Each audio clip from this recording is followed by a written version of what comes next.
যদুর ও তার দুই লোভী ভাইয়ের গল্প।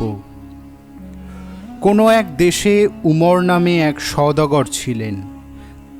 তার ছিল 3 পুত্র, বড় সালিম, মেজ মলিম এবং ছোট যদুর।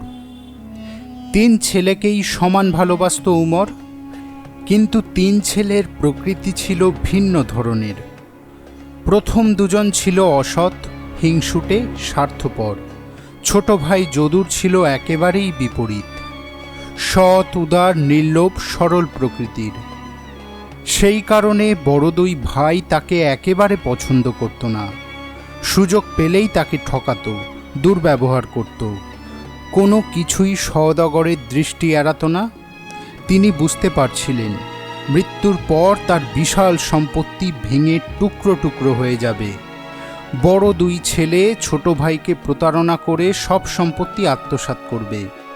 তাই ঠিক করলেন মৃত্যুর আগেই সব সম্পত্তির বিলি বন্দোবস্ত করে যাবেন। সেই মতো কাজীকে সাক্ষী রেখে উমর তার সম্পত্তি 4 ভাগে ভাগ করলেন। 3 ভাগ দিলেন 3 ছেলের নামে, চতুর্ভাগ রাখলেন নিজের ভবিষ্যতের জন্য। মনে মনে নিশ্চিন্ত হলেন উমর, ভাইয়ে ভাইয়ে ভবিষ্যতে আর কোনোদিনও বিবাদ বিসংবাদ হবে না। সকলে যে যার মতো সুখে স্বাচ্ছন্দ্যে থাকবে। কিন্তু বিধাতার ইচ্ছা বোধহয় অন্যরকম। সম্পত্তি ভাগ করবার অল্প কিছুদিন পরই উমর মারা গেলেন। শুরু হলো বড় দুই ভাইয়ের ফন্দি ফিকির, কিভাবে ছোট ভাইয়ের সম্পত্তি হাতিয়ে নেওয়া যায়। ছল চাতুরির অভাব হলো না। ছোট যদুর সরলতার সুযোগ নিয়ে তার সমস্ত সম্পত্তি এবং বাবার অংশ সবটুকু দখল করে নিল তারা। ছোট ভাই যদুর বড় ভাইদের কাছে অনেক অনুনয় বিনয় করল, তোমরা বাবার অংশ নিয়ে নাও, আমাকে শুধু আমার অংশটুকু ফেরত দাও। পাড়া প্রতিবেশীরা এসে কত বোঝালো, এইভাবে ছোট ভাইকে ফাঁকি দিও না, আল্লাহ এত বড় অধর্ম সইবে না। যদুর ভয় দেখালো, আমি আদালতে যাব। দুই ভাই কারো কথাই গ্রাহ্য করল না, বলল, যেখানে খুশি যেতে পারো, এ সম্পত্তি আমাদের।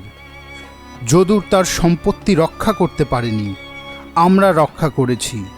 এর একটা ফুটো দিরহামও যদুরকে দেব না। নিরুপায় যদুর আর কি করে, আদালতের শরণাপন্ন হল। যদুরের পক্ষে 2-4 জন মুরব্বী ছিল। তারা বলল, যদি আমরা তোমার অংশ পাইয়ে দিতে পারি তার অর্ধেক আমাদের দিতে হবে। যদুর তাতেই রাজি হয়ে গেল। শূন্য হাতের চেয়ে কিছু পাওয়া অনেক ভালো। কথায় বলে আদালতের বছর ঘোরে 18 মাসে। মামলা চলছে তো চলছে, স্রোতের মতো কাজীর পেছনে। সাক্ষী সবুদের পেছনে অর্থ ব্যয় হয়ে যাচ্ছে। বড় দুই ভাই ছিল যেমন কুঁড়ে তেমনি অকর্মণ্য। বছর ঘুরতেই দেখা গেল বিশাল সম্পত্তি তলানিতে এসে ঠেকেছে। মামলার কোনো নিষ্পত্তি হলো না। 3 জনেই পথের ভিখিরি, দুবেলা দুমুঠো খাবার সংস্থানও নেই। মায়ের কাছে সামান্য কিছু অবশিষ্ট ছিল, বড় দুই ভাই তাও কেড়ে নিয়ে পালিয়ে গেল। মা কাঁদতে কাঁদতে যদুর কাছে এসে দাঁড়ালো, বেটা, আমি এখন কোথায় যাই বলতো? যদুর মাকে সান্ত্বনা দিয়ে বলল, মা, আজ থেকে তুমি আমার কাছেই থাকবে। আল্লাহ যদি আমাকে এক মুঠো অন্ন সংস্থান করেন তাহলে আমরা 2 জন তাই ভাগাভাগি করে খাবো। আমি জোয়ান ছেলে, পরিশ্রম করেই রোজগার করব। মা যদুরকে আশীর্বাদ করে বলল, আমি বলছি তোর মঙ্গল হবে, আর তোর 2 দাদার সর্বনাশ হবে। সমস্ত জীবন পথে পথে ভিক্ষা করে পরের উঞ্ছবৃত্তি করে জীবন কাটাতে হবে। আল্লাহ কখনো এত বড় অধর্ম সইবেন না। তিনি এ গুনাহের সাজা নিশ্চয়ই দেবেন। মায়ের অভিশাপ ব্যর্থ হয় না। অল্প কিছুদিন যেতেই মায়ের কাছ থেকে যেটুকু সম্পত্তি নিয়েছিল তাও নষ্ট হয়ে গেল বড় দুই ভাইয়ের। কামকাজ শেখেনি তারা, নিঃস্ব পথের ভিখিরি হয়ে গেল 2 জন। আর যদুর একটা জাল কিনে নিয়ে এসে নদীতে জাল ফেলে মাছ ধরে সেই মাছের ব্যবসা শুরু করল। কোনোদিন মাছ পায়, কোনোদিন নসিবের ফেরে শূন্য হাতেই গৃহে ফিরতে হয়। তবু যা আয় হয় তাতে মা বেটার দুবেলা দুমুঠো খাবার সংস্থান হয়ে যায়। বড় দুই ভাইয়ের সেটুকুও জোটে না। পেটের জ্বালায় শেষ পর্যন্ত মায়ের কাছে এসে দাঁড়ায়। আজ দুদিন কিছু খাইনি মা, একটা রুটি দাও। মায়ের প্রাণ। ছেলের দুঃখ দেখে মনের মধ্যে কোনো ক্ষোভ ক্রোধ পুষে রাখতে পারে না। নিজের ভাগের যেটুকু খাবার ছিল তাই দুজনকে ভাগ করে দেয়। পাছে যদুর কিছু টের পায়, নিঃশব্দে চোরের মতো পেছনের দরজা দিয়ে রান্নাঘরের পাশে এসে দাঁড়ায়। জানালা দিয়ে হাত বাড়ায়। মায়ের চোখ জলে ভরে যায়। সামান্য যেটুকু খাবার পায় অভুক্ত সন্তানদের হাতে তুলে দেয়। যদুর কিছুই জানতে পারে না। একদিন একটু আগেই বাড়ি ফিরেছিল যদুর।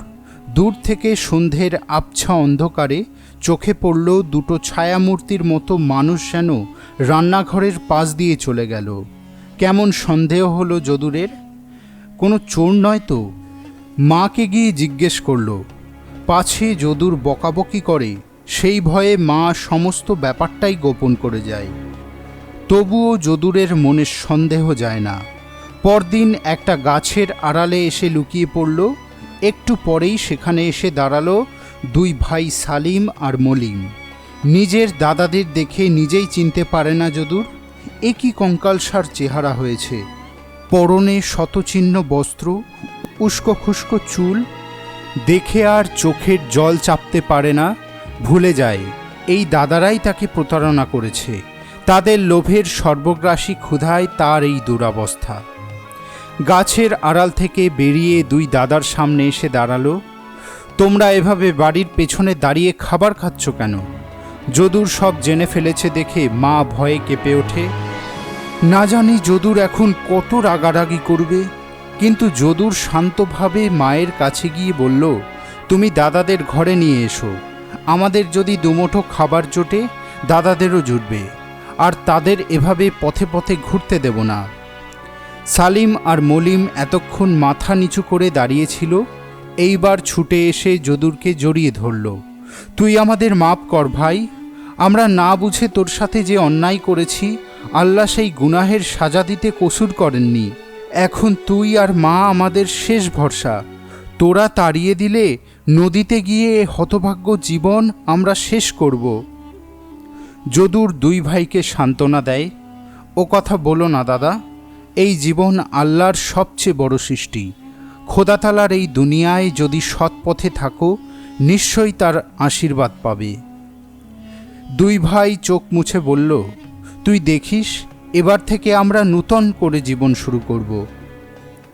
বহুদিন পর তিন ভাই একসাথে খানাপিনা সারল।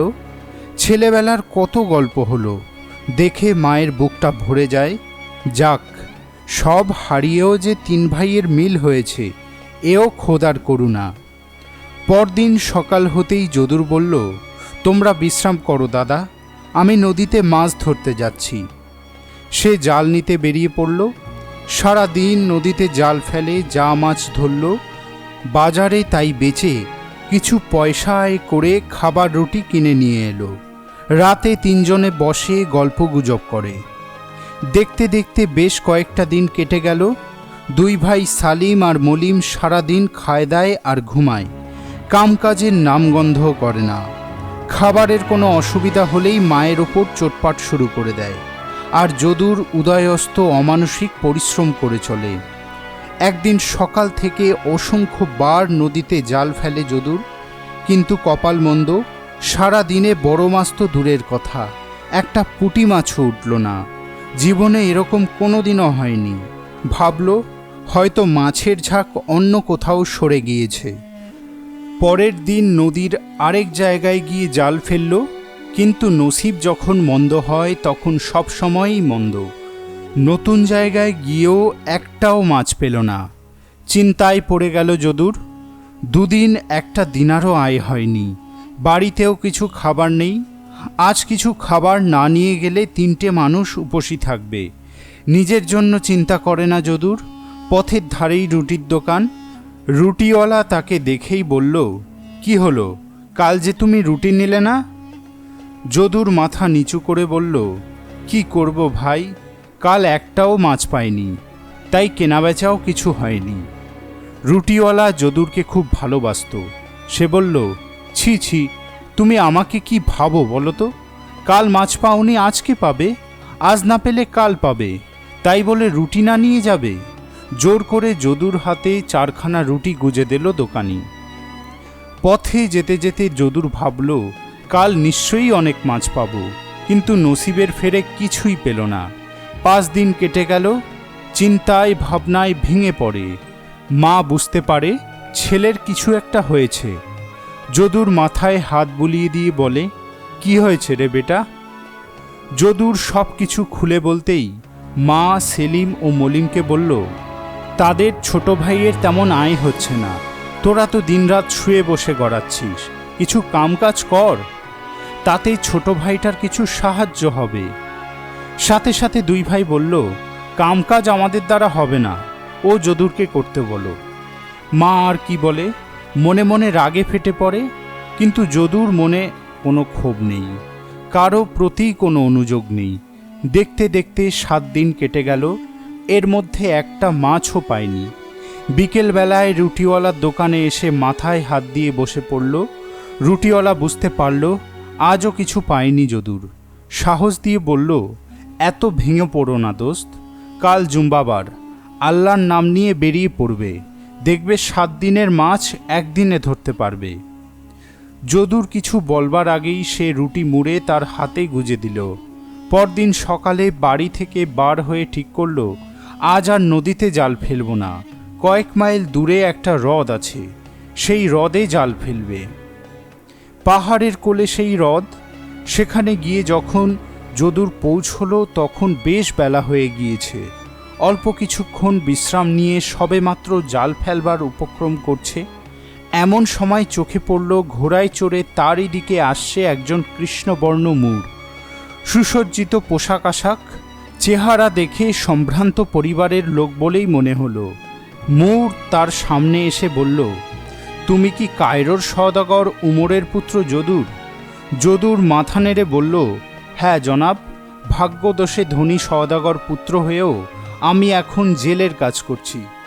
মূঢ় ঘোড়া থেকে নেমে বলল, আমি তোমারই সন্ধান করছি, 1 মাস পর তোমার সন্ধান পেলাম। যদুর বিস্ময়ে মূঢ়ের দিকে তাকিয়ে থাকে। আমাকে কি প্রয়োজন জনাব? মূঢ় কোরআনের কয়েক ছত্র আবৃত্তি করে বলল, আমার নাম হাজি সাহেব, আমার এই থলেটা দেখছো, এর মধ্যে একটা রেশমি সুতোর দড়ি আছে, এই দড়িটা দিয়ে তুমি আমার হাত পা শক্ত করে বাঁধবে, 1000 চেষ্টা করেও তা যেন খোলা না যায়, তারপর আমাকে এক ধাক্কায় এই হ্রদের মধ্যে ফেলে দেবে।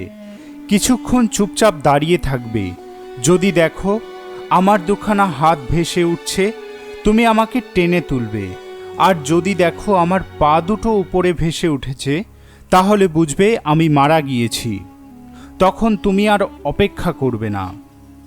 এই ঘোড়া আর থলিটা নিয়ে সোজা বাজারে চলে যাবে, সেখানে মূঢ় সামাইয়ার কাছে এই ঘোড়া আর থলিটা দেবে, সে তোমাকে এই কাজের জন্য 100 দিনার দেবে, তবে সমস্ত ব্যাপারটা যেন গোপন থাকে, কেউ যেন এর বিন্দু বিসর্গও না জানতে পারে, আর আগামীকালও এখানে আসবে। হাজি সাহেবের এমন আদেশের কোনো মাথা মুন্ডু খুঁজে পায় না যদুর, শুধু ভয়ে ভয়ে বলে, আমার কোনো বিপদ হবে না তো জনাব? হাজি সাহেব তাকে সান্ত্বনা দিয়ে বলল, তুমি নিশ্চিন্ত থাকতে পারো, আমি খোদার নামে বলছি, তোমার কোনো বিপদ হবে না। যদুর তখনই থলি থেকে দড়ি বার করে হাজি সাহেবের হাত পা বাঁধল, তারপর হ্রদের মধ্যে ছুঁড়ে ফেলে দিল। একটু পরেই হাজি সাহেবের পা দুটো জলের ওপর ভেসে উঠল। যদুর বুঝতে পারল হাজি সাহেবের ইন্তেকাল হয়েছে, আর সেখানে অপেক্ষা করল না, হাজি সাহেবের ঘোড়ার পিঠে চেপে রওনা হলো বাজারের দিকে। বাজারে গিয়ে খোঁজ করতেই সামাইয়ার সন্ধান পাওয়া গেল। দোকানে বসেছিল সে। যদুর তার সামনে গিয়ে দাঁড়াতেই কিছুক্ষণ যদুর দিকে তাকিয়ে রইল, তারপর বলল, লোভ লালসাই মানুষকে মৃত্যুর দিকে ঠেলে দেয়। আর কোনো কথা না বলে সে 100 দিনার যদুর হাতে দিয়ে বলল, কেউ যেন কিছু জানতে না পারে। যদুর দিনার পেয়ে প্রথমেই গেল রুটিওয়ালার কাছে। মানুষটা তাকে যে সাহায্য করেছে সে ঋণ তো শোধ করা সম্ভব নয়, যা ধার হয়েছিল তা বাদেও আরও 1 দিনার দাম বেশি দিল। তারপর বাজার থেকে খাবার কিনে নিয়ে বাড়ি ফিরতেই দেখে 2 দাদা চেঁচামেচি করছে। এইভাবে শুকনো রুটি খেয়ে কি দিন কাটানো যায়? যদুর হাসি মুখে বলল, দাদা দেখো আজ কত খাবার এনেছি। আর কারো খাওয়ার তোয়াক্কা না করে 2 ভাই সব খাবার শেষ করে দিয়ে ঘুরতে বেরিয়ে পড়ল। যদুর আবার বাজারে গিয়ে মার জন্যে আর নিজের জন্যে খাবার নিয়ে এলো। পরের দিন হাজী সাহেবের কথা মতো আবার সেই হ্রদের ধারে গিয়ে দাঁড়ালো।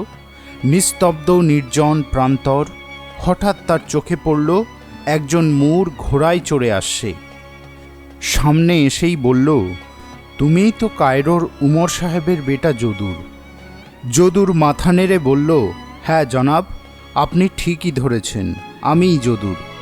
গতকাল তো আমারই মতন একজন ঘোড়ায় চড়ে এসেছিল, তাই না? যদুর মনে পড়ে গেল হাজী সাহেব তাকে সমস্ত ব্যাপারটা গোপন রাখতে বলেছিল।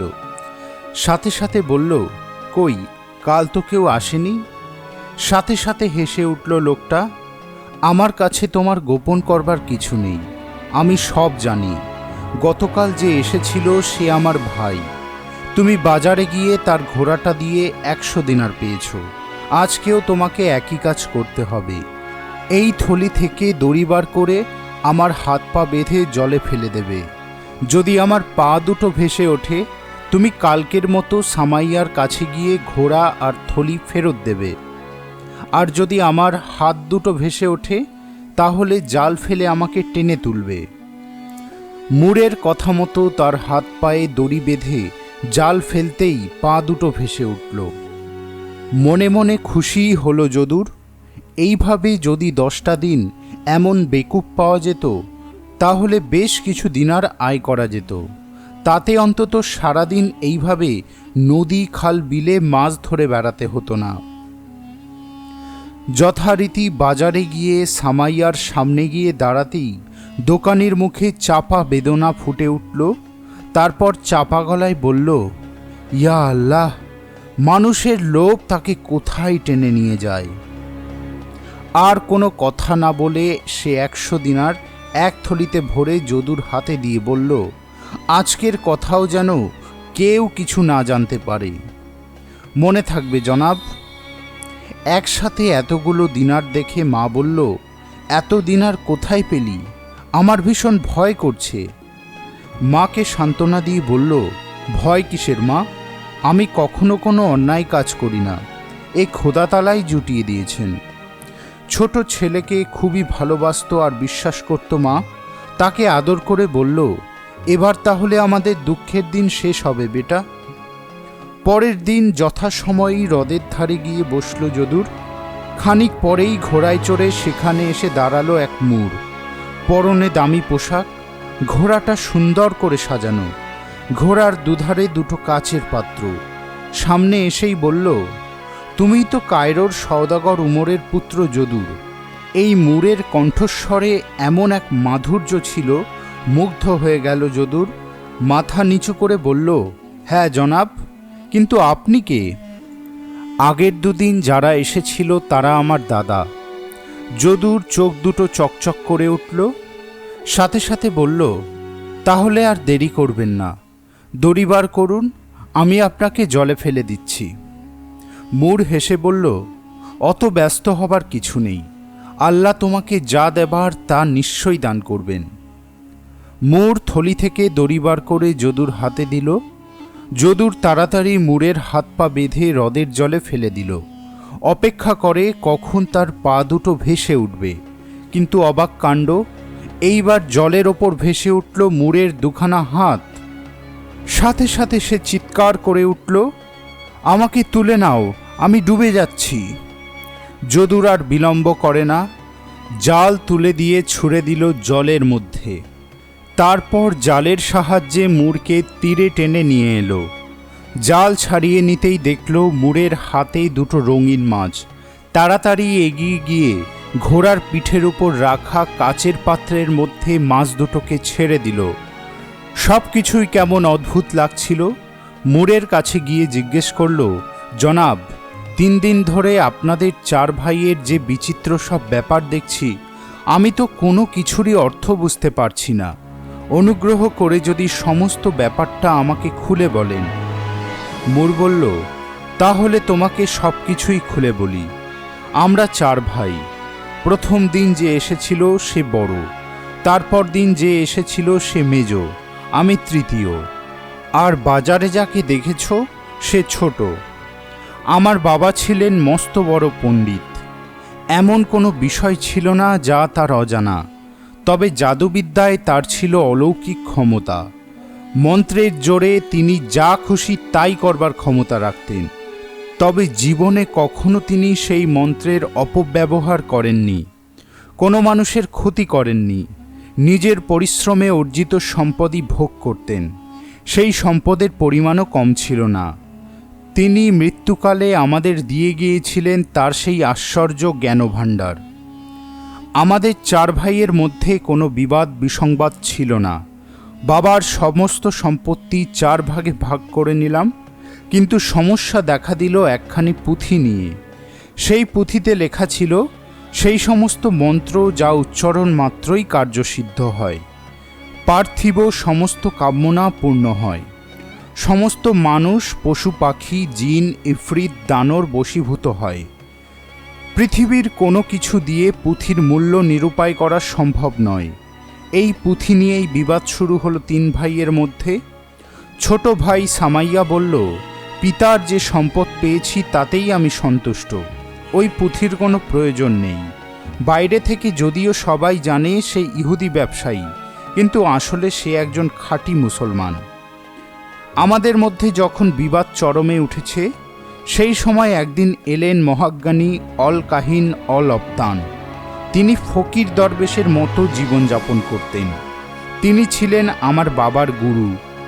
তাকে পেয়ে এই বিবাদের মীমাংসার ভার তার উপর ছেড়ে দিলাম।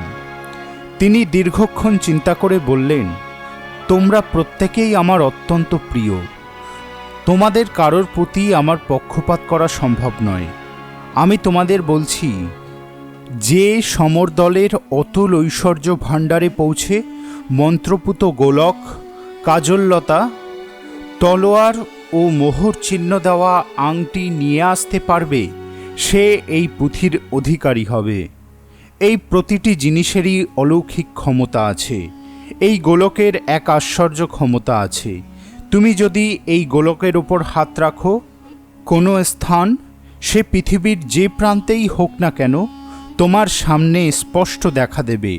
নদী, পাহাড়, পর্বত, সমুদ্র, নগর, মনে হবে তুমি যেন তার সম্মুখে গিয়ে দাঁড়িয়েছ। এইটুকুতেই এর ক্ষমতা সীমাবদ্ধ নয়। দুনিয়ার কোনো প্রান্তে যদি দেখা যায় অন্যায় অবিচার, তাহলে মহাকালের মতো ধ্বংসের তাণ্ডবে মেতে উঠবে এই গোলক। এর অগ্নিবর্ষণে জ্বলে পুড়ে ছাই হয়ে যাবে সেই অঞ্চল। আর আংটির অধীশ্বর হচ্ছে এক জিন, নাম বজ্রেশ্বর। এই আংটি যার আঙুলে থাকবে, বজ্রেশ্বর জিন হবে তার আজ্ঞাবহ দাস। আর ওই তলোয়ার যার হাতে থাকবে, দুনিয়ার কোনো সৈন্যদল তার কেশও স্পর্শ করতে পারবে না।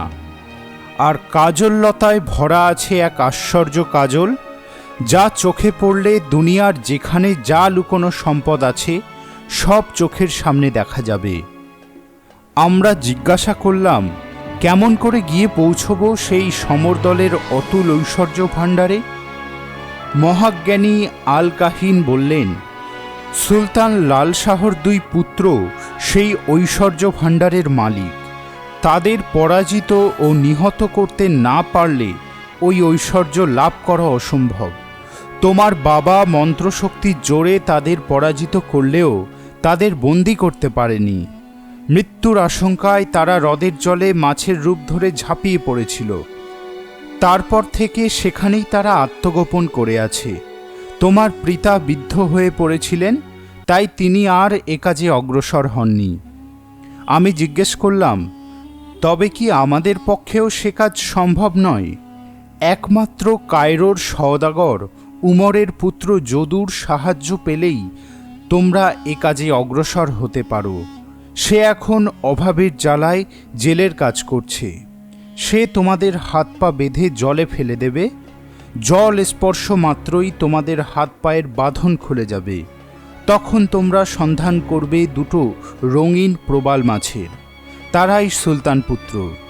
যদি খোদার কৃপা থাকে তবেই তোমরা ধরতে পারবে ওই মাছের রূপ ধরে থাকা সুলতান পুত্রদের। সাথে সাথে তোমাদের 2 হাত জলের ওপরে উঠে আসবে, আর যদি ব্যর্থ হও মৃত্যুর কোলে ঢলে পড়বে। তখন ভেসে উঠবে তোমাদের 2 পা। মহাজ্ঞানী অল কাহিন আমাদের উপদেশ দিয়ে ফিরে গেলেন। আমরা 3 ভাই ঠিক করলাম একে একে 3 জন যাব, আর যে মারা যাবে তার মৃত্যুর সংবাদ পৌঁছে দেওয়া হবে ছোট ভাইয়ের কাছে। আমার আগে 2 দাদার পরিণতির কথা তো তোমার অজানা নয়। আমি ভাগ্যের জোরে মাছের রূপ ধরে থাকা 2 শাহজাদাকে বন্দি করেছি, কিন্তু সমর দলের সেই অতুল ঐশ্বর্য ভাণ্ডারে পৌঁছতে গেলে তোমার সাহায্য প্রয়োজন। তুমি আমার সঙ্গী হও। আজ থেকে তুমি আমার দোস্ত, আর আমরা যে সম্পদ লাভ করব তুমি তার ন্যায্য ভাগ পাবে। চিন্তিত হয়ে পড়ল যদুর। আমার মায়ের অনুমতি ছাড়া তো যেতে পারবো না। তাছাড়া বাড়িতে আমার 2 দাদা মা, তাদের অন্ন সংস্থানের সব দায়িত্ব আমার। মোর বলল, ঠিক আছে, তুমি মায়ের অনুমতি নিয়ে এসো, আর সংসার খরচের জন্য এই 1000 দিনার দিলাম। আশা করি এতে কয়েক মাস তোমাদের ভালোভাবে চলে যাবে। কাল আমি এখানে তোমার জন্য অপেক্ষা করব। যদুর দিনারের থলি নিয়ে বাড়ি ফিরে গেল। মাকে দিনার দিয়ে বলল, মা, আমি এক দোস্তের সঙ্গে কয়েক মাসের জন্য এক অভিযানে যাচ্ছি। এই দিনার রইল, খরচপাতি করো, আর আমার জন্যে কোনো কিছু চিন্তা করো না। কাজ শেষ হলেই ফিরে আসব। মায়ের মন যদুরকে জড়িয়ে ধরে বলল, কোনো বিপদ হবে না তো বেটা? তুমি অকারণে চিন্তা করছো মা। আমি যেমন যাচ্ছি তেমনি ফিরে আসব। পরদিন মা 2 দাদার কাছ থেকে বিদায় নিয়ে যদুর এসে দাঁড়ালো হ্রদের ধারে। আগেই সেখানে এসে অপেক্ষা করছিল সেই মূর। যদুরকে দেখে আর বিলম্ব করল না। তাকে ঘোড়ার পিঠে তুলে নিয়ে পক্ষীরাজের মতো যেন উড়ে চলল। কত পথ পার হয়ে যায়। সকাল গড়িয়ে দুপুর নামে। প্রচণ্ড খিদে অনুভব করে যদুর। সাথে কোনো খাবার নেই। পথের দুধারে জনমানবহীন প্রান্তর। একটা ফলের গাছও চোখে পড়ে না। খিদের জ্বালা অসহ্য হয়ে ওঠে যদুর। শেষ পর্যন্ত আর থাকতে না পেরে বলল, জনাব, একটা বড় ভুল হয়ে গিয়েছে। খাবার আনতে একদম ভুলে গিয়েছি। হেসে ফেলল মূর। বুঝেছি, তোমার খুব খিদে পেয়েছে। দাঁড়াও, আমি তোমার খাবারের ব্যবস্থা করছি। ঘোড়া থামিয়ে জামার ভেতর থেকে একটা থলি বার করে যদুর হাতে দিল। এতে সব খাবার আছে, মাংস, বিরিয়ানি, তন্দুরি, মোরগ মশলা, যা তোমার মন চায়। এই থলির মধ্যে হাত ঢুকিয়ে মুখে বলো, তাই পেয়ে যাবে। যদুরের মনে হলো মূর তার সাথে ঠাট্টা করছে। একটা খালি থলির মধ্যে এত খাবার আসবে কোথা থেকে? মূর বলে ওঠে, কি হলো, আমার কথা বুঝি বিশ্বাস হচ্ছে না? থলিতে হাত ঢোকাও, তাহলে বিশ্বাস করবে। মূরের কথায় থলির মধ্যে হাত ঢোকাতেই হাতে কিছু স্পর্শ লাগলো। বার করতেই যদুর বিস্ময়ে হতবাক। পাত্র ভর্তি মাংস। আবার হাত ঢোকায়, এবার বিরিয়ানি, তারপর তন্দুরি মোরগ মশাল্লা। চিৎকার করে উঠল যদুর, ইয়া আল্লাহ, এ তো জাদু থলি। মূর বলল, তুমি ঠিকই অনুমান করতে পেরেছ। এ মন্ত্রপুত থলি। দুনিয়ায় যে খাবার চাইবে সেই খাবারই তুমি পাবে। নাও, এবার খাওয়া শুরু করে দাও। প্রতিটি খাবারেই যেমন স্বাদ তেমনি গন্ধ। দুজনেই পেট ভরে খেয়ে আবার ঘোড়ার পিঠে চেপে বসল। 7 দিন 7 রাত্রি চলবার পর তারা এসে পড়ল মারগ্রিবে। সেখান থেকে মেকনাস শহরে। শহরের পথ ধরে যদুরকে নিয়ে এগিয়ে চলল মূর। পথের ধারে যখনই কারোর সাথে সাক্ষাৎ হয়, সে মূরকে অভিনন্দন জানায়। কিছু দূর চলবার পর তারা এসে দাঁড়ালো বিশাল এক গগনচুম্বী প্রাসাদের সামনে। প্রাসাদ পার হয়ে অভ্যন্তরে প্রবেশ করতেই একটি সুন্দরী তরুণী এগিয়ে এসে মুরকে অভিবাদন জানালো। আসুন জনাব, আপনাকে দেখে আমাদের খুব আনন্দ হচ্ছে। মুর সস্নেহে তার হাত চুম্বন করে বলল, আমার এই দোস্তের জন্য প্রাসাদের সবচেয়ে সুন্দর ঘরটা খুলে দাও। দেখো, এর সেবা যত্নের কোনো ত্রুটি না হয়। আপনি কোনো চিন্তা করবেন না। মেয়েটি যদুরের হাত ধরে প্রাসাদের প্রান্তে একটা ঘরে নিয়ে এলো। সে ঘরের শোভা অতুলনীয়। ঘরের লাগোয়া ছোট্ট বাগিচা ফুলে ফুলে ছেয়ে আছে। মেয়েটি নূতন এক প্রস্থ পোশাক এনে নিজের হাতে পরিয়ে স্বর্ণপাত্রে সব খাবার নিয়ে এলো। এত অসংখ্য রকমের খাবার জীবনে কোনোদিন চোখেও দেখেনি। মুর বলল, জানি না বেটা, এ খাবার তোমার ভালো লাগে কি না। হেসে ফেলল যদুর। জনাব, বাড়িতে 2 টুকরো রুটি সংগ্রহ করতে মাথার ঘাম পায়ে ফেলতে হতো। এসব খাবার তো অমৃত। 20টা দিন যদুরের মনে হলো যেন স্বপ্নের মতো কেটে গেল। এমন আপ্যায়ন, সেবা যত্ন, আরাম, সুস্বাদু খানাপিনা জীবনে কোনোদিন পায়নি সে। 21তম দিনে ভোর হতেই যদুরের শয্যাপার্শ্বে এসে দাঁড়ালো মুর। আজ কার্যারম্ভের শুভ দিন, তুমি প্রস্তুত হও, এখনই আমরা রওনা হব। প্রাসাদ প্রাঙ্গণে দাঁড়িয়েছিল 2টো খচ্চর আর 2জন নিগ্রো বান্দা। দুজনে খচ্চরের পিঠে উঠে বসতেই নিগ্রো বান্দা তাদের নিয়ে চলল। কয়েক ক্রোশ পথ পার হয়ে তারা এসে পৌঁছল জনমানবহীন এক নির্জন নদী প্রান্তে। 2টো নিগ্রো বান্দা আর সেখানে অপেক্ষা করে না।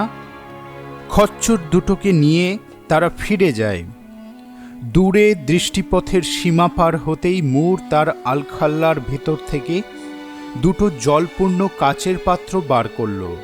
তার মধ্যে খেলা করছিল সেই 2টি মাছ, হ্রদের জলে মুর যাদের বন্দি করেছিল।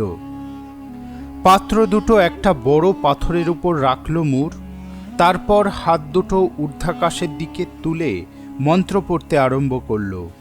সাথে সাথে পাত্রের জলের বর্ণ পরিবর্তিত হতে আরম্ভ করল, আর মাছগুলো যন্ত্রণায় ছটফট করতে করতে আর্তনাদ শুরু করে দিল।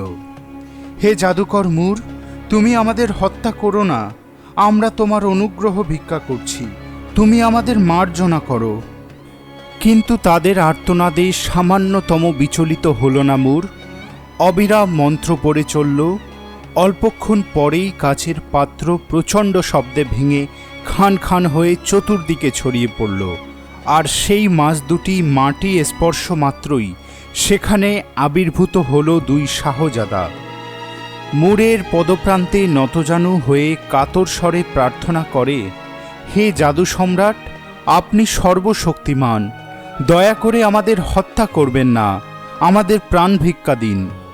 ক্রুদ্ধ স্বরে গর্জন করে উঠল মুর, অসম্ভব, মৃত্যুই তোদের একমাত্র পরিণতি, আমার মন্ত্রশক্তিতে তোদের ভস্মীভূত করে ফেলব। আপনি আমাদের যে আদেশ করবেন আমরা তাই পালন করব, শুধু আপনি আমাদের প্রাণ ভিক্ষা দিয়ে মুক্তি দিন।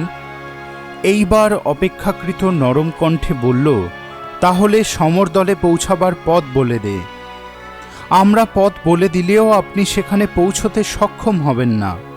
এই দুনিয়ায় মাত্র একজনের পক্ষেই সেই স্থানে পৌঁছানো সম্ভব, সে সওদাগর উমরের পুত্র যদুর।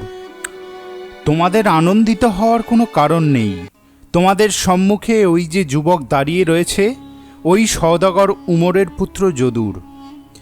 2 শাহজাদা যদুরের দিকে তাকিয়ে মাথা নেড়ে তাকে অভিবাদন জানালো। তারা বুঝতে পারছিল মুর প্রস্তুত হয়েই এসেছে। তারা অকপটে সমস্ত পথের বৃত্তান্ত বর্ণনা করে বলল, এইবার আমাদের মুক্তি দিন প্রভু। মুর বললেন, তোদের মুক্তি দিলাম, যেখানে তোদের মন চায় যেতে পারিস। 2 শাহজাদা মুরকে কুর্নিশ করে জলের মধ্যে ঝাঁপ দিয়ে অদৃশ্য হয়ে গেল। তারপর বৃদ্ধ মুর একটা পাথরের উপর কিছু কাঠ বিছিয়ে দিয়ে তার উপর 2টি রক্তাভ মণি রেখে ফু দিতেই কাঠগুলো জ্বলে উঠল। তার থেকে বেরিয়ে এলো লেলিহান অগ্নিশিখা। মুর যদুরকে কাছে ডেকে বলল, এইবার আমি ধ্যানে সম্পূর্ণ মনোসংযোগ করে ধ্যানস্থ হয়ে যাব। যদি কোনো কারণে আমার ধ্যান ভঙ্গ হয় তবে সমস্ত পরিকল্পনায় ব্যর্থ হয়ে যাবে। তাই পূর্বেই তোমাকে করণীয় সব কিছু শিখিয়ে দিচ্ছি, মনোযোগ দিয়ে শোনো। সামান্যতম ভুল ত্রুটিও যেন না হয়, তাতে মৃত্যু পর্যন্ত হতে পারে। আমি যখন মন্ত্রপাঠ আরম্ভ করব, দেখবে এই নদীর সমস্ত জল বাষ্প হয়ে আকাশে উড়ে যাচ্ছে। এক সময় নদী সম্পূর্ণ শুকিয়ে যাবে, কোথাও জল কাদার চিহ্নমাত্র খুঁজে পাবে না। ঘাট দিয়ে নিচে নেমে ঠিক নদীর মাঝখানে গেলে দেখবে বিরাট একটা পাথর। তুমি স্পর্শ মাত্রই পাথরটা সরে যাবে, তার মধ্যে সিঁড়ি নেমে গিয়েছে। সেই সিঁড়ি দিয়ে নিচে নেমে গেলেই দেখবে বিশাল ফটক, তার দুই প্রান্তে দুই সিংহের মুখ। ফটকের দ্বার বন্ধ, তার গায়ে দুটো বড় বড় সোনার কড়া। তুমি ঠিক 3 বার কড়া ধরে নাড়বে। প্রথম 2 বার কেউ এসে ফটক খুলবে না। তৃতীয়বার ফটক খুলে দিতেই দেখবে সামনে দাঁড়িয়ে আছে ভয়ঙ্কর চেহারার এক প্রহরী, হাতে খাপ খোলা তলোয়ার। তোমাকে দেখেই সে হুঙ্কার দিয়ে উঠবে, কে তুই? তুমি আরও জোরে হুঙ্কার দিয়ে উঠবে, আমি সওদাগরের পুত্র যদুর। সে তখন বলবে, তবে তোমার দেহ অবনত করো, আমি তোমার মুণ্ডুচ্ছেদ করব। তুমি সামান্যতম বিচলিত হবে না, জল্লাদের নির্দেশ মতো মস্তক অবনত করবে। সে তলোয়ার তুলবে, কিন্তু আঘাত করবার আগেই তোমার পদপ্রান্তে তার মৃতদেহ লুটিয়ে পড়বে। তুমি তাকে দেখে ভয় পাবে না, পলায়ন করবে না, আঘাত করবার কোনো চেষ্টা করবে না। এইবার সোজা এগিয়ে গেলে দেখবে দ্বিতীয় ফটক, এটাও বন্ধ। এখানেও 3 বার কড়া নাড়লেই ফটক খুলে যাবে। বেরিয়ে আসবে একজন ঘোড়সওয়ার, হাতে বর্শা। তোমাকে সে প্রশ্ন করবে, কে তুমি? বলবে, আমি সওদাগর উমরের পুত্র যদু। সে তোমার বুক লক্ষ্য করে বর্শা ছুটতে উদ্যত হবে, কিন্তু তুমি স্থির হয়ে দাঁড়িয়ে থাকবে। সে তোমার পায়ের সামনে এসে লুটিয়ে পড়বে, তারপরেই মারা যাবে। এইবার তুমি গিয়ে পৌঁছবে তৃতীয় ফটকের সামনে। দেখবে এক তীরন্দাজ, সে তোমাকে দেখা মাত্র হত্যা করতে উদ্যত হবে।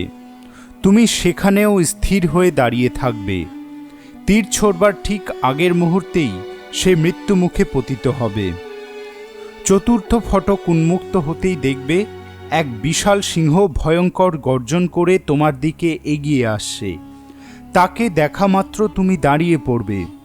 সে তোমার সামনে এলে তুমি তার বিরাট মুখগহ্বরের মধ্যে তোমার ডান হাতটা ঢুকিয়ে দেবে। মুহূর্তে সিংহ তোমার পায়ের সামনে লুটিয়ে পড়ে মরে যাবে, তোমাকে স্পর্শ অবধি করতে পারবে না।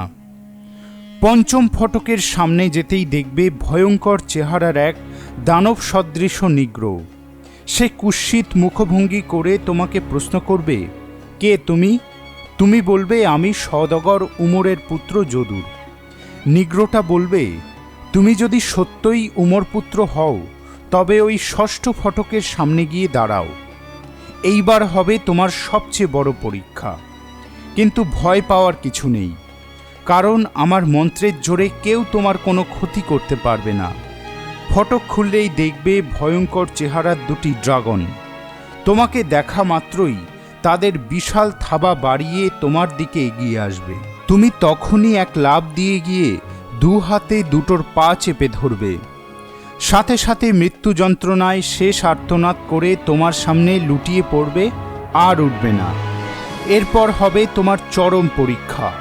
সপ্তম ফটক পার হতেই দেখবে এক বৃদ্ধা, ঠিক তোমার মায়ের প্রতিমূর্তি। সে তোমাকে বলবে, আমি তোর মা। তুমি তার কথায় কর্ণপাত করবে না। দেওয়ালে ঝোলানো একটা বর্শা তার দিকে তুলে গর্জন করে বলবে, তোর সব পোশাক খুলে ফেল। সেই বুড়ি কান্না ভেজা কণ্ঠে বলবে, আমি তোর মা, আমি কেমন করে বিবস্ত্র হব? তুমি বলবে, বিবস্ত্র না হলে এই বর্শা দিয়ে তোকে হত্যা করব। সে সম্পূর্ণ বিবস্ত্র হবে না, নানাভাবে তোমাকে ছলনা করবে। তুমি অচঞ্চলভাবে তাকে হত্যার ভয় দেখাবে। শেষে তার শেষ পোশাকটি অবধি খোলাতে বাধ্য করবে। সাথে সাথে দেখবি সেই মায়াবী মূর্তি বাতাসে মিলিয়ে গেল। এরপরেই তুমি গিয়ে পৌঁছবে সমরদলের ঐশ্বর্য ভাণ্ডারে। তোমার মনে হবে দুনিয়ার সব ঐশ্বর্য যেন সেখানে ছড়িয়ে রয়েছে।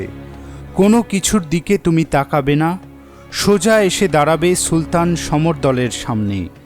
বিশাল পালঙ্কে শায়িত আছে সমরদলের দেহ, মাথায় স্বর্ণ মুকুট, তার মাঝখানে রয়েছে সেই গোলক, তার জ্যোতিতেই চতুর্দিক আলোকিত হয়ে আছে।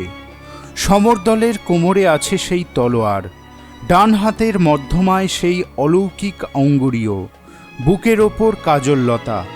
শুধুমাত্র 4টি জিনিসই তুমি তুলে নেবে, আর কোনো কিছু নেওয়ার প্রয়োজন নেই। বারবার স্মরণে রেখো, কোনো পদক্ষেপে যেন কোনো ভুল না হয়, তাহলেই সব কিছু ব্যর্থ হবে। যদুর বলল, আপনি নিশ্চিন্তে থাকুন, আমার কোনো ভুল হবে না। মূর পাথরের উপর আগুন জ্বালিয়ে ধ্যানস্থ হল। অল্পক্ষণ পরেই যদুর দেখতে পেল নদীর জল শুষ্ক হয়ে আকাশে মিলিয়ে যাচ্ছে। এমন সময় একেবারে শুকনো হয়ে গেল নদীতল। নিচে নেমে এসে পাথর সরিয়ে সিঁড়ি দিয়ে সোজা নেমে এলো প্রথম ফটকের সামনে। 3 বার কড়া নাড়তেই ফটক খুলে গেল। বেরিয়ে এলো উদ্যত তরোয়াল হাতে এক প্রহরী। যদুর অচঞ্চল। সে বলল, তুমি যদি যদুর হও তবে আমার তলোয়ারের সামনে নত হও। মুহূর্তে মস্তক অবনত করতেই প্রহরীর দেহ লুটিয়ে পড়ল। তারপর ঘোড়সওয়ার বর্ষাধারী তীরন্দাজ সিংহ শুধু সেই ড্রাগনের সামনে দাঁড়িয়ে পলকের জন্য বুক কেঁপে উঠেছিল, কিন্তু পর মুহূর্তেই সাহসে ভর করে ঝাঁপিয়ে পড়ল তার পায়ের ওপর। সাথে সাথে দানব সদৃশ ড্রাগনটা মিলিয়ে গেল বাতাসে। শেষ দ্বারের সামনে আসতেই যদুর চমকে উঠল। ফটকের সামনে দাঁড়িয়ে রয়েছে তার মা। এখানে তার মা এলো কোথা থেকে? সাথে সাথে মূরের উপদেশ মনে পড়ে গেল। এ তো মায়ের প্রতিরূপ, এক মায়া। যদুর দ্বিধাহীন চিত্তে গর্জন করে উঠল, তোমার সব সাজ পোশাক খুলে ফেলো। এ কি কথা বলছিস যদুর? তুই আমার সন্তান হয়ে মাকে এই লজ্জাকর হুকুম দিচ্ছিস? পৃথিবীর কোনো মানুষ এমন কথা কোনোদিন শোনেনি। কোনো ভ্রুক্ষেপ করল না যদুর। দেওয়ালে ঝোলানো বিশাল একটা বর্ষা টেনে নিয়ে হুঙ্কার দিয়ে উঠল, যদি আর এক মুহূর্ত দেরি করিস তাহলে এই বর্ষা দিয়ে তোকে ছিন্ন ভিন্ন করে ফেলব। মায়াবিনী তার অর্ধেক বস্ত্র খুলেই কাতর স্বরে বলল, আর তুই আমায় লজ্জা দিস না বেটা। আবার ভনিতা, শেষবারের মতো বলছি, এখনও যদি সব পোশাক না খুলিস তোর দেহ বর্ষার আগায় তুলে শূন্যে ছুঁড়ে ফেলে দেব।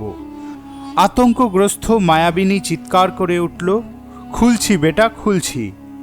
সমস্ত পোশাক খুলে ফেলল মায়াবিনী, শুধুমাত্র অন্তর্বাস পরা।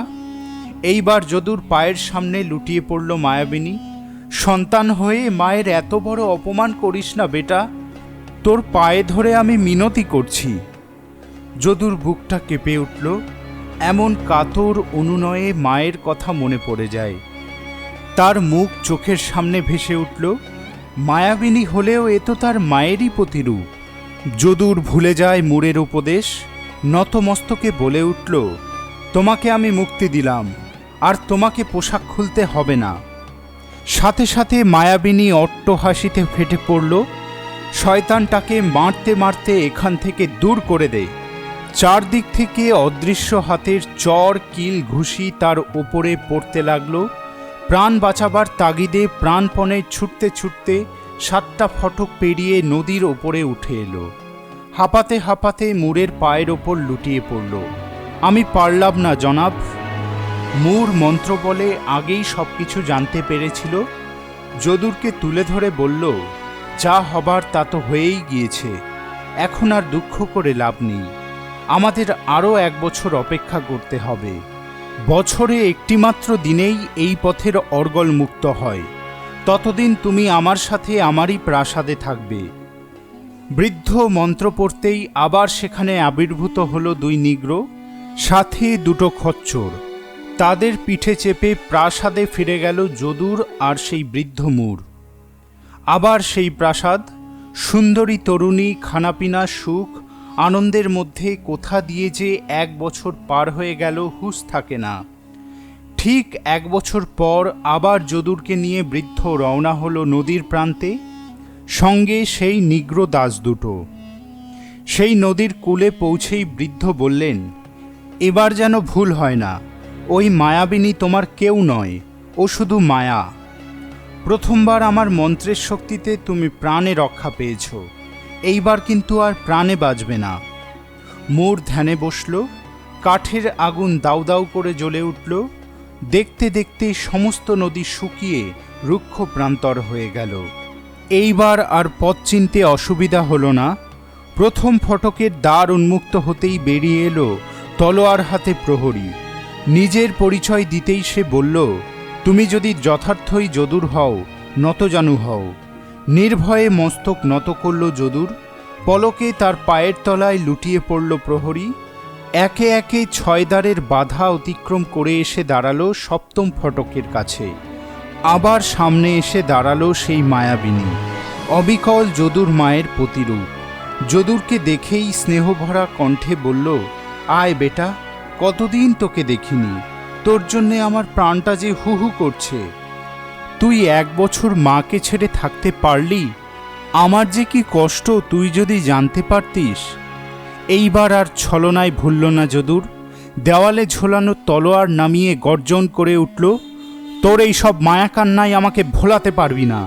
যদি প্রাণে বাঁচতে চাস তো সব পোশাক খুলে ফেল। তুই এ কি বলছিস বেটা? মা কখনো ছেলের সামনে উলঙ্গ হতে পারে? পারে না বুঝি?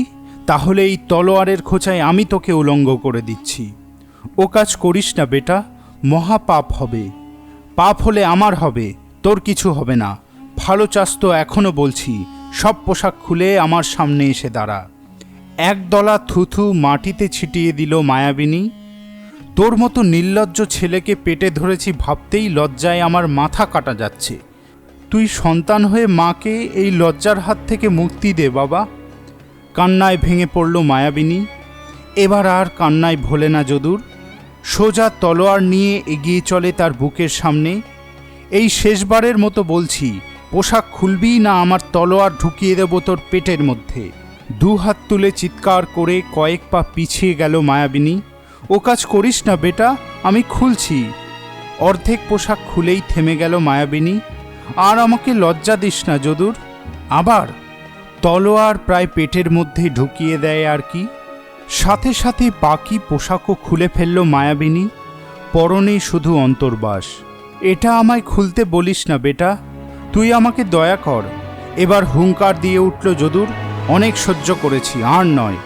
সোজা মায়াবিনীর মাথা লক্ষ্য করে তলোয়ার তুলতেই সে একটানে তার শেষ আবরণটুকু ছিঁড়ে ফেলল। মুহূর্তে যদুর অবাক হয়ে গেল, কোথাও কেউ নেই।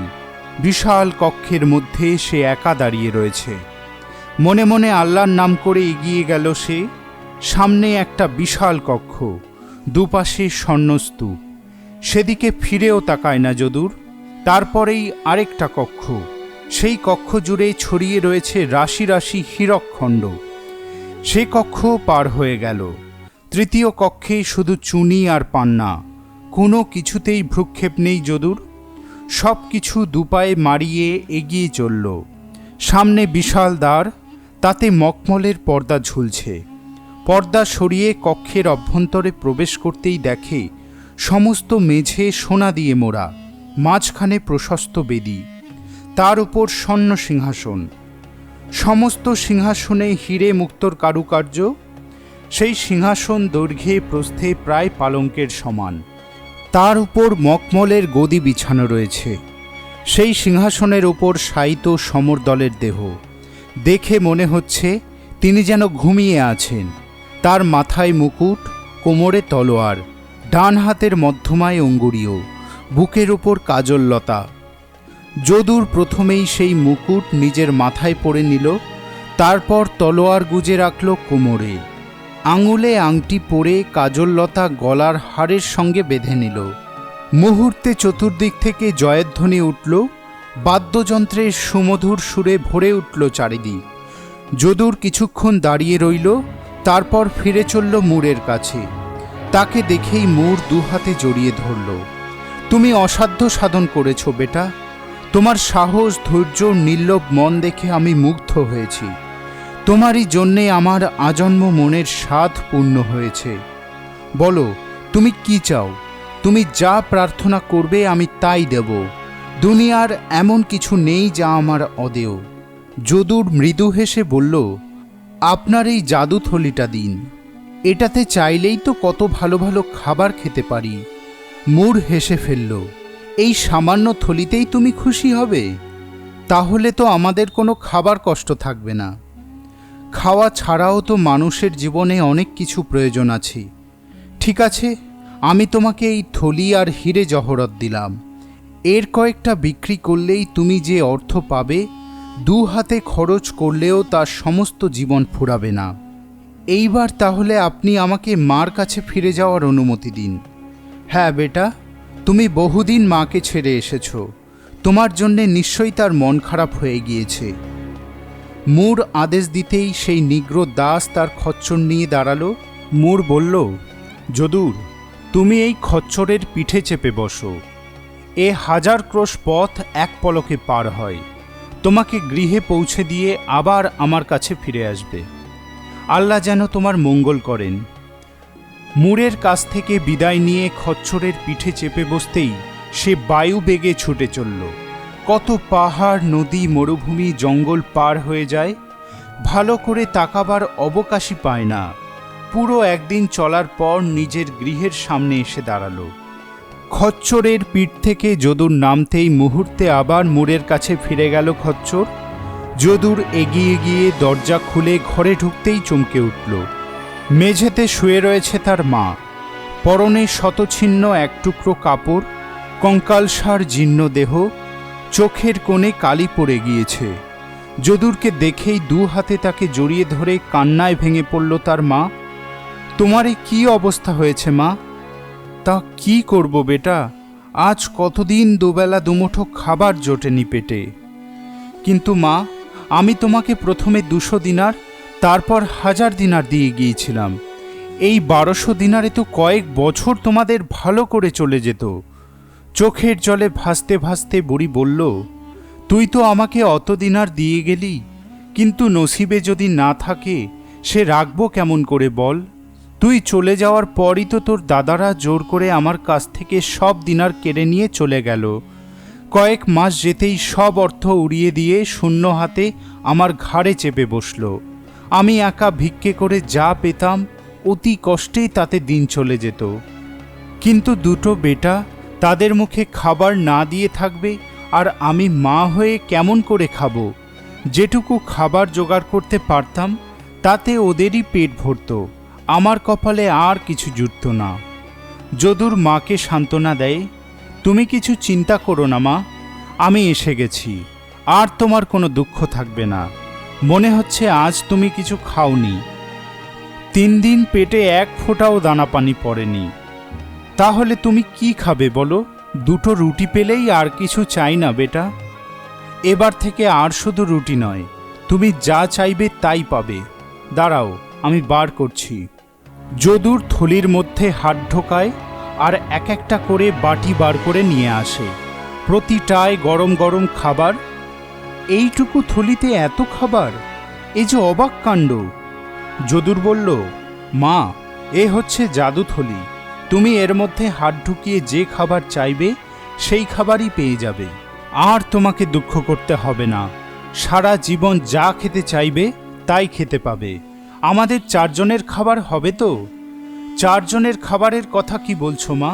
এতে 4000 লোককে পেট পুরে খাইয়েও খাবার ফুরবে না। তবে একটা কথা মা, এই থলির কথা কাউকে বলো না, তাহলে মহা সর্বনাশ হয়ে যাবে। তুই নিশ্চিন্ত থাক বেটা, কেউ এই থলির কথা জানবে না। এমন সময় ঘরে ঢুকলো সালিম আর মলিম। দরজার বাইরে থেকেই তারা চিৎকার করছিল, খেতে দাও মা। কিন্তু দরজায় পা রাখতেই থমকে দাঁড়িয়ে পড়ল। ঘরের মেঝেতে পরপর বাটিতে সাজানো রকমারি খাবার। কি তাদের খুশবু! দেখেই জিভে জল এসে গেল। তারপরই চোখ পড়ল যদুর দিকে। এসব নিশ্চয়ই তুই নিয়ে এসেছিস। কতদিন ভালো কিছু খায়নি।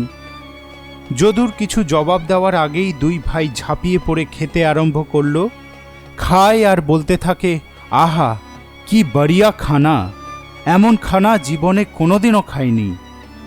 কয়েকদিন যেতেই দুই ভাই অবাক, ব্যাপার কিছুই বোঝা যাচ্ছে না। রসুই ঘরে উনুন জ্বলে না, যদুরও খালি হাতে বাজার থেকে বাড়ি ফেরে। তবে এত খাবার আসছে কোথা থেকে? একদিন যদুর বাড়ি ছিল না, দুই ভাই মার পাশে বসে মিষ্টি করে বলল, মা, রোজ তুমি আমাদের জন্যে কত খাবার তৈরি করছো, তোমাকে আর এত কষ্ট করে রান্না করতে হবে না। বুড়ি ছেলেদের কথায় গলে গিয়ে বলল, না রে, আমি কেন কষ্ট করে রান্না করব? যদুর একটা জাদু থলি নিয়ে এসেছে, তাতে যে খাবার চাইবি সেই খাবারই পেয়ে যাবি। তাজ্জববাত, থলেটা একবার দেখাও না মা। বেটা, সে কি আমার কাছে আছে যে দেখাবো? সে তো যদুর নিজের কাছেই রেখে দিয়েছে। দুই ভাই মনে মনে ফন্দি করে, যেমন করেই হোক থলিটা চুরি করতেই হবে। এদিকে যদুর মুড়ের উপদেশ মতো কয়েকটা মুক্ত বিক্রি করে যে অর্থ পেল তা দিয়ে বাজারে একটা দোকান কিনল। এদিকে দুই ভাই সুযোগ খুঁজতে থাকে কেমন করে যদুর সব কিছু হাতানো যায়। তারা বুঝতে পারল যদুর শুধু খাবারের থলি নিয়ে আসেনি, প্রচুর ধনদৌলতও নিয়ে এসেছে। একদিন বন্দরের কাছে এক সরাইখানায় বসেছিল সালিম, তার পাশেই বসেছিল এক জাহাজের কাপ্তেন। দূর দেশে জাহাজ পাড়ি দেবে, তাই জাহাজের জন্য খালাসি দরকার। সে বড় কষ্টের কাজ, তাই কেউ জাহাজে যেতে চাইছে না। চট করে সালিমের মাথায় একটা বুদ্ধি এসে গেল। কাপ্তেন সাহেব, আমার এক ভাই আছে, কাজকর্ম করে না, সারাদিন শুধু খায় আর ঘুমায়, আমাদের জীবনটা শেষ করে দিচ্ছে। তাকে আপনার জাহাজের খালাসি করে নিন। জোয়ান ছেলে, দুদিন চাবুক পেটা করলেই দেখবেন 10 জনের কাজ একজনে করছে। কাপ্তেন মহা খুশি। আপনাকে কোনো চিন্তা করতে হবে না, কেমন করে কাজ আদায় করতে হয় সে আমার ভালোভাবে জানা আছে। কিন্তু মুশকিল হচ্ছে, তাকে তো এমনি নিয়ে আসতে পারবো না, তাহলে কিছুতেই আসবে না, আমি ঘুম পাড়িয়ে নিয়ে আসব। খালাসির অভাবে জাহাজ ছাড়তে পারছিল না কাপ্তেন। সালিমের কথায় রাজি হয়ে গেল।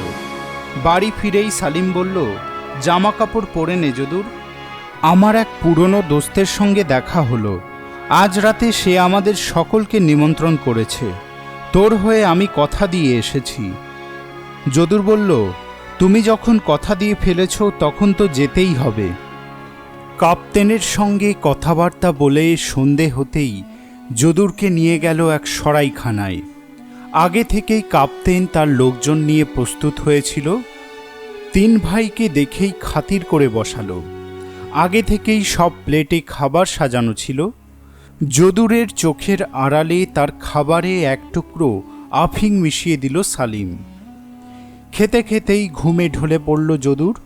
সাথে সাথে তার কোমর থেকে জাদু থলিটা বার করে সালিম বলল, কাপ্তেন সাহেব, এবার মুখ বেঁধে জাহাজে নিয়ে চলে যান, কেউ কিছুই জানতে পারবে না। কাপ্তেনের লোকজন যদুরকে কাঁধে তুলে নিয়ে চলে যেতেই 2 ভাই বাড়ি ফিরে এলো। 2 ভাইকে ফিরতে দেখে বুড়ি বলল, যদুর কোথায় গেল? ও আমার দোস্তের সাথে বাণিজ্য করতে জাহাজে পাড়ি দিয়েছে, পাছে তুমি রাগ করো তাই তোমাকে কিছু না বলেই বেরিয়ে পড়ল। 2 ছেলের কথায় মন মানে না বুড়ির। তোরা আমার কাছে কিছু গোপন করছিস, নিশ্চয়ই তাকে কোথাও রেখে এসেছিস। 2 ভাই চেঁচিয়ে উঠল, তুমি কখনো আমাদের দেখতে পারো না, আমরা তোমার চোখের বালি। তোমার যত ভালোবাসা ওই ছোটর জন্য, আর সে তো তোমাকে ফেলে রেখেই বারবার চলে যায়, আর সারা বছর আমরাই তোমাকে দেখি।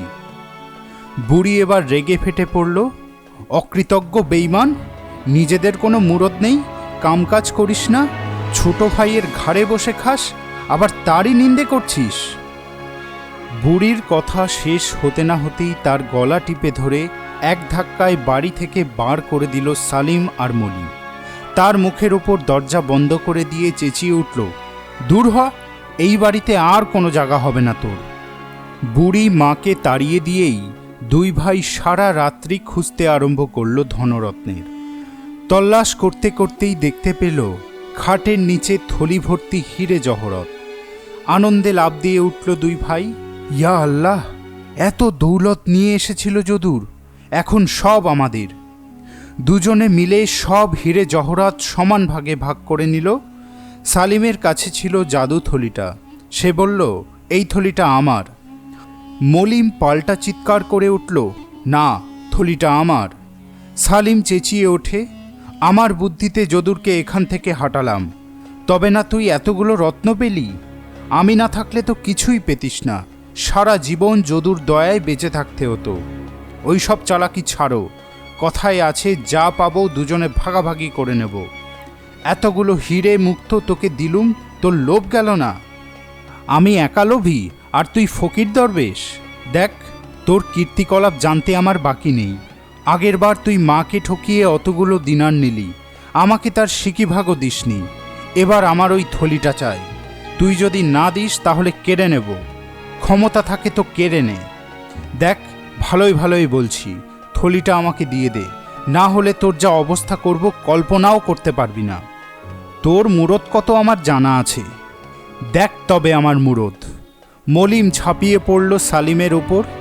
তারপর একটানে থলিটা কেড়ে নিয়ে ছুটতে আরম্ভ করল। থলি হাতছাড়া হয়ে যায় দেখে সালিমও ছুটতে আরম্ভ করল। ছুটতে ছুটতে দুজনেই রাজপথে এসে পড়ে। দুই ভাইয়ের কাণ্ড কারখানা দেখে চারিদিকে লোক জড়ো হয়ে গেল। হঠাৎ একটা পাথরে পা আটকে মলিম পথের ওপরে আছাড় খেয়ে পড়ল। হাতের জহরতের থলির মুখ খুলে পথের ওপর ছড়িয়ে পড়ল। সেই সময় সেই পথ দিয়ে যাচ্ছিল নগরের কোতোয়াল। পথের মাঝে এত হিরে জহরাত ছড়িয়ে পড়তে দেখে চেঁচিয়ে উঠল, সিপাই, পাকড়াও করো দুজনকে, নিশ্চয়ই কারো ঘর থেকে চুরি করে পালাচ্ছে। প্রহরীর দল ঝাঁপিয়ে পড়ল দুই ভাইয়ের ওপর। দুজনকে পিঠমোড়া করে বেঁধে নিয়ে চলল সুলতানের দরবারে। এত হিরে জহরত দেখে তো সুলতানেরও চোখের পলক পড়ে না। গর্জন করে উঠলেন তিনি, বল, কোথা থেকে চুরি করেছি সেই ধনরত্ন? জনাব, চুরি করিনি, এই ধনরত্ন আমাদের। মিথ্যে কথা বলবার জায়গা পাসনি? ছেঁড়া জামা পরে বলছি সেই রত্ন আমাদের। হাউ হাউ করে কেঁদে উঠল মলিম। সত্যি কথা বলছি হুজুর, এ আমাদের ছোট ভাই যদুরের ধনরত্ন। কোথায় তোর ছোট ভাই? তা তো জানি না। শয়তান, নিজেরা চুরি করে এখন ভাইয়ের নামে দোষ চাপানো হচ্ছে। প্রহরী, এই দুটোকে এক্ষুনি কারাগারে নিয়ে যাও। যতদিন না সত্যি কথা বলে সকালে বিকেলে 10 ঘা করে চাবুক মারবে। এদিকে যদুরের জ্ঞান ফিরতেই দেখে সে জাহাজের একটা পাটাতনের উপর শুয়ে রয়েছে। উঠে বসতেই জাহাজের খালাসিরা তাকে নিয়ে গেল কাপ্তেনের কাছে। কাপ্তেন তাকে বলল, আজ থেকে তুই জাহাজের খালাসির কাজ করবি। সে কি হাড় ভাঙা খাটুনি! অদৃষ্টের ফেরে মুখ বুজে খেটে চলে যদুর। মনে মনে ভাবে, আর কতদিন এই দুর্ভাগ্যের বোঝা বয়ে বেড়াতে হবে কে জানে। পুরো 1 মাস এইভাবেই কেটে যায়। একদিন প্রচণ্ড ঝড়ের মুখে পড়ে জাহাজ ভেঙে চুরমার হয়ে গেল। যে যেদিকে পারল ভেসে গেল। যদুরও ভেসে চলেছে। হঠাৎ তার হাতে এলো একটা কাঠের গুঁড়ি। 2 হাতে সেই গুঁড়ি আঁকড়ে ধরে ভাসতে ভাসতে এসে পৌঁছল সমুদ্র তীরে এক নির্জন বেলাভূমিতে। সেখান থেকে কিছু দূর যেতেই দেখা হলো একদল তীর্থযাত্রীর সাথে। তারা চলেছে পবিত্র মক্কায় হজ করতে। তীর্থযাত্রীর দলের প্রধান এক ধনী সওদাগর। যদুরের দুরবস্থা দেখে তার মন ব্যথায় ভরে উঠল। সস্নেহে বলল, তোমার কি হয়েছে বেটা? নিজের পরিচয় গোপন করে যদুর বলল, জনাব, আমি এক জাহাজে কাজ করতাম। পথে জাহাজ ডুবি হলো। সমুদ্রে ভাসতে ভাসতে তীরে এসে উঠলাম। এখন কি করব, কোথায় যাব কিছুই জানি না। সওদাগর বলল, বেটা, তুমি আমাদের সাথে মক্কায় চলো। সেখানে গিয়ে একটা কিছু উপায় নিশ্চয়ই বার হবে। ততদিন পর্যন্ত তোমার সব দায় দায়িত্ব আমার। 20 দিন পথ চলার পর তারা এসে পৌঁছল মক্কা শহরে। তীর্থযাত্রীর দল চলেছে পবিত্র কাবাকে প্রদক্ষিণ করতে। সেই দলের সাথে মিশে যায় যদুর। 7 বার সেই কাবাহকে প্রদক্ষিণ করে যে যার মনের কামনা ব্যক্ত করে। যদুরও মনে মনে কামনা করে সে যেন যত শীঘ্র সম্ভব নিজের গৃহ কায়রোতে ফিরে যেতে পারে। প্রার্থনা শেষ করে বিষণ্ণ মনে উঠে দাঁড়াতেই মনে হলো কেউ যেন তার নাম ধরে ডাকছে। মুখ তুলে তাকাতেই দেখতে পেল সেই জাদুকর মূর। সেও এসেছে পবিত্র মক্কায় তীর্থ দর্শন করতে। যদুরের শীর্ণ চেহারা, মলিন মুখ দেখে বলল, কি হয়েছে বেটা? নিজের সমস্ত দুঃখের কাহিনী বলে যদুর। মূর সব শুনে বলল, এ সমস্তই তোমার দুই দাদার শয়তানি। তারা তাদের পাপের শাস্তি পাচ্ছে। দুজনেই সুলতানের কারাগারে বন্দী হয়ে আছে।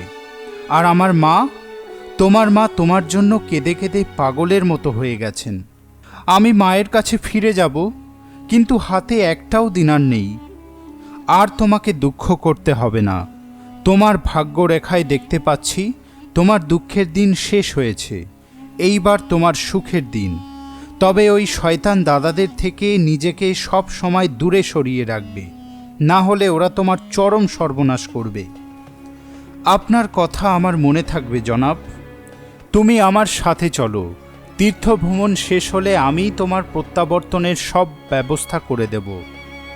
জনাব, আমি এক সওদাগরের সাথে এখানে এসেছি। তার কাছ থেকে বিদায় নিয়ে আসি।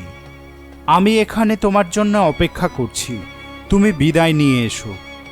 যদুর সওদাগরকে সেলাম করে বলল, জনাব, এখানে আমার দোস্তের সাথে দেখা হয়েছে।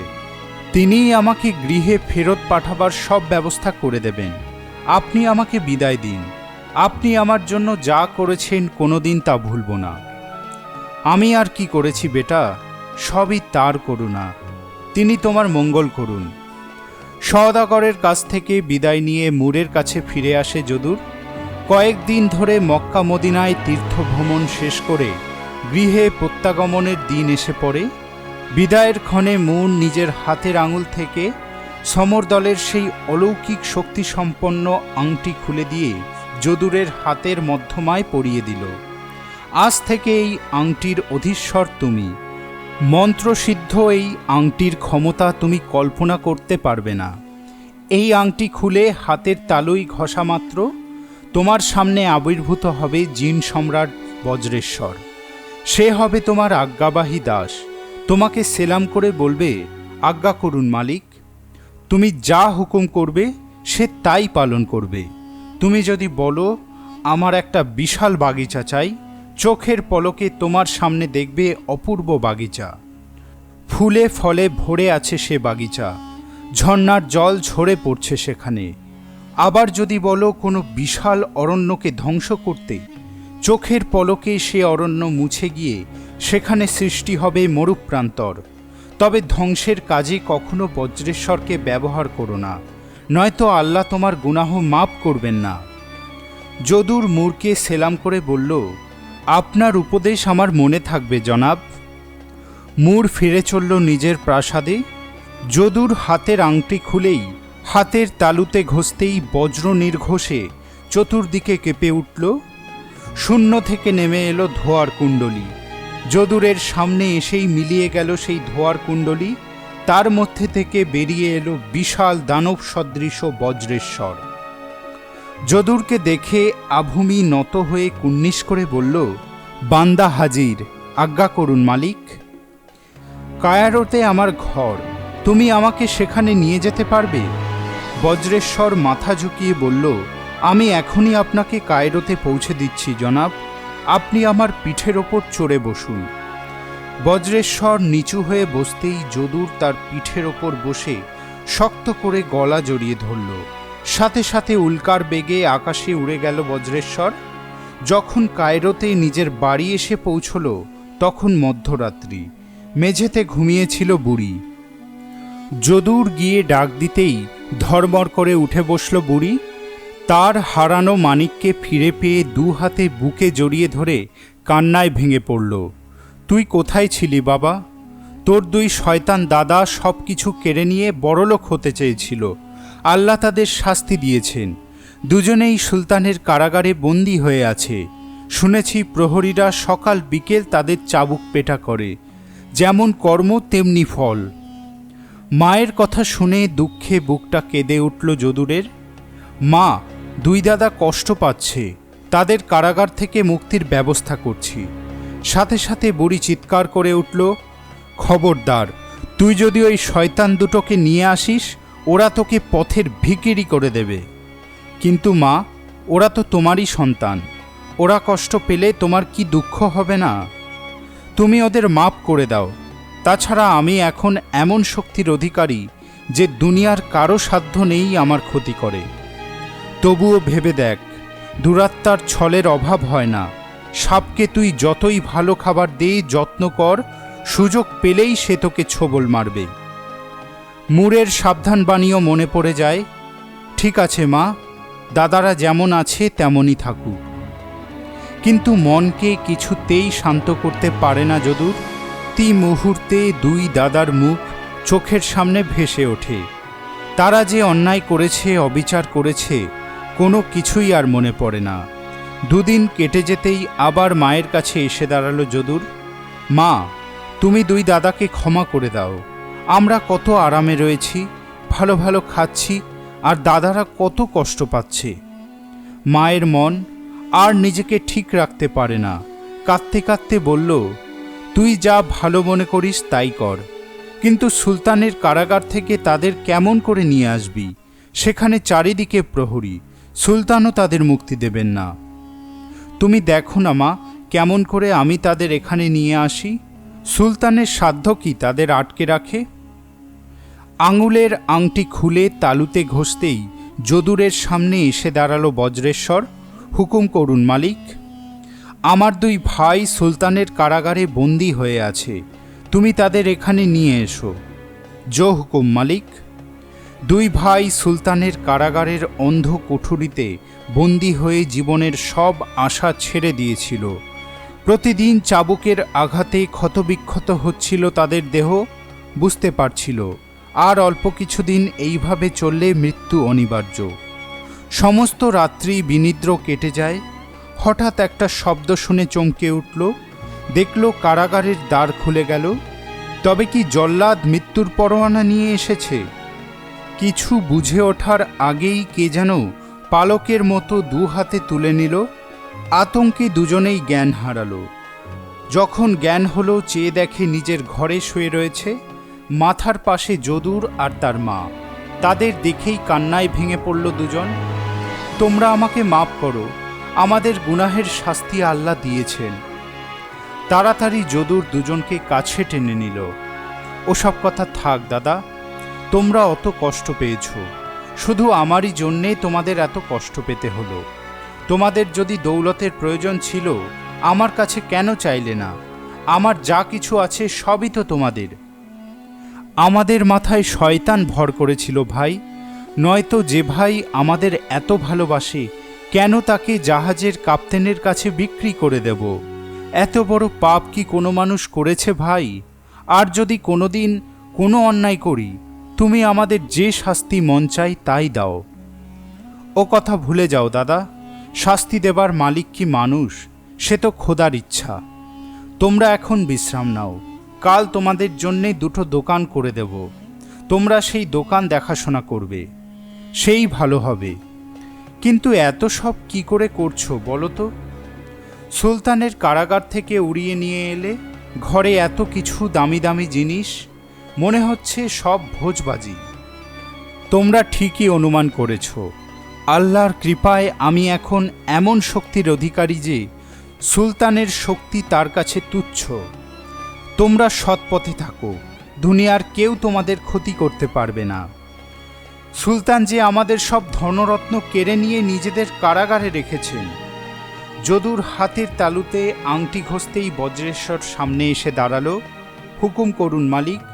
তুমি এখনই গিয়ে সুলতানের কোষাগার থেকে আমার দুটো থলি উদ্ধার করে নিয়ে আসবে, আর তার সাথে কোষাগারের সব ধনসম্পদ, অর্থ যা কিছু আছে এখানে তুলে নিয়ে আসবে। জো হুকুম মালিক। বজ্রেশ্বর শূন্যে মিলিয়ে গেল। খানিক পরেই উড়ে এলো। এক হাতে দুটো থলি, অন্য হাতে বিশাল একটা থলি ভর্তি কোষাগারের সব অর্থ সম্পদ। সে থলি এত বড় যে তার মধ্যে ছোটখাটো একটা প্রাসাদ সহজেই ঢুকে যায়। সকলের চোখ ছানা বড়া। সালিম বলে উঠল, এত ধনদৌলত কোথায় রাখব? ঠিকই বলেছ দাদা, এখন আর এতটুকু বাড়িতে থাকা মানায় না। বজ্রেশ্বর, তুমি আমাদের জন্য সামনের ওই খোলা মাঠে একটা প্রাসাদ তৈরি করে দাও। সে প্রাসাদ এমন হবে দুনিয়ায় তার কোনো নজির থাকবে না, যে দেখবে সেই মুগ্ধ হয়ে যাবে। প্রাসাদে থাকবে 40 জন প্রহরী, 40 জন বাদী, 40 জন বান্দা। প্রতিটি কক্ষ সেরা সব আসবাবে পূর্ণ হয়ে থাকবে, আর এই সব ধনরত্ন তুমি সেখানে পৌঁছে দেবে। জো হুকুম মালিক, রাত্রি শেষ হবার আগেই আপনি প্রাসাদে পৌঁছে যাবেন। বজ্রেশ্বর বেরিয়ে যেতেই সকলে ঘুমিয়ে পড়ল। ভোর হতেই বজ্রেশ্বরের ডাকে ঘুম ভেঙে গেল। সকলে চেয়ে দেখে, এ কোথায় তারা শুয়ে রয়েছে? এ আপনার প্রাসাদ মালিক। যেদিকে তাকায় সেদিকেই চোখ ফেরাতে পারে না। সমস্ত প্রাসাদের বাইরেটা সোনায় মোড়া, মাঝে মাঝে হীরের ফুল। ভেতরে শিল্পকর্ম দেখে দৃষ্টি ফেরানো যায় না। মেঝেতে পালকের মতো নরম গালিচা পাতা। প্রাসাদের দুপাশে বাগিচা, মাঝখানে ঝর্ণা, তার নিচে সোনালি পাথরের উপর সূর্যের আলো পড়ে এক বিচিত্র আভার সৃষ্টি হয়েছে।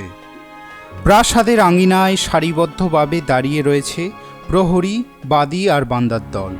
সকলেই সুসজ্জিত, সুন্দর সুঠাম দেহ। যদুরকে দেখেই কুর্নিশ করে দাঁড়ালো। প্রত্যেকের জন্য স্বতন্ত্র কক্ষ, প্রতিটি কক্ষেই প্রয়োজনীয় সব কিছু সাজানো। বজ্রেশ্বর কুর্নিশ করে দাঁড়ালো, মালিক, প্রাসাদ আপনার পছন্দ হয়েছে? অপূর্ব সুন্দর, আমাদের কল্পনার চেয়েও বেশি। আজ থেকে এই প্রাসাদ রক্ষার দায়িত্ব থাকলো তোমার উপর। জো হুকুম মালিক।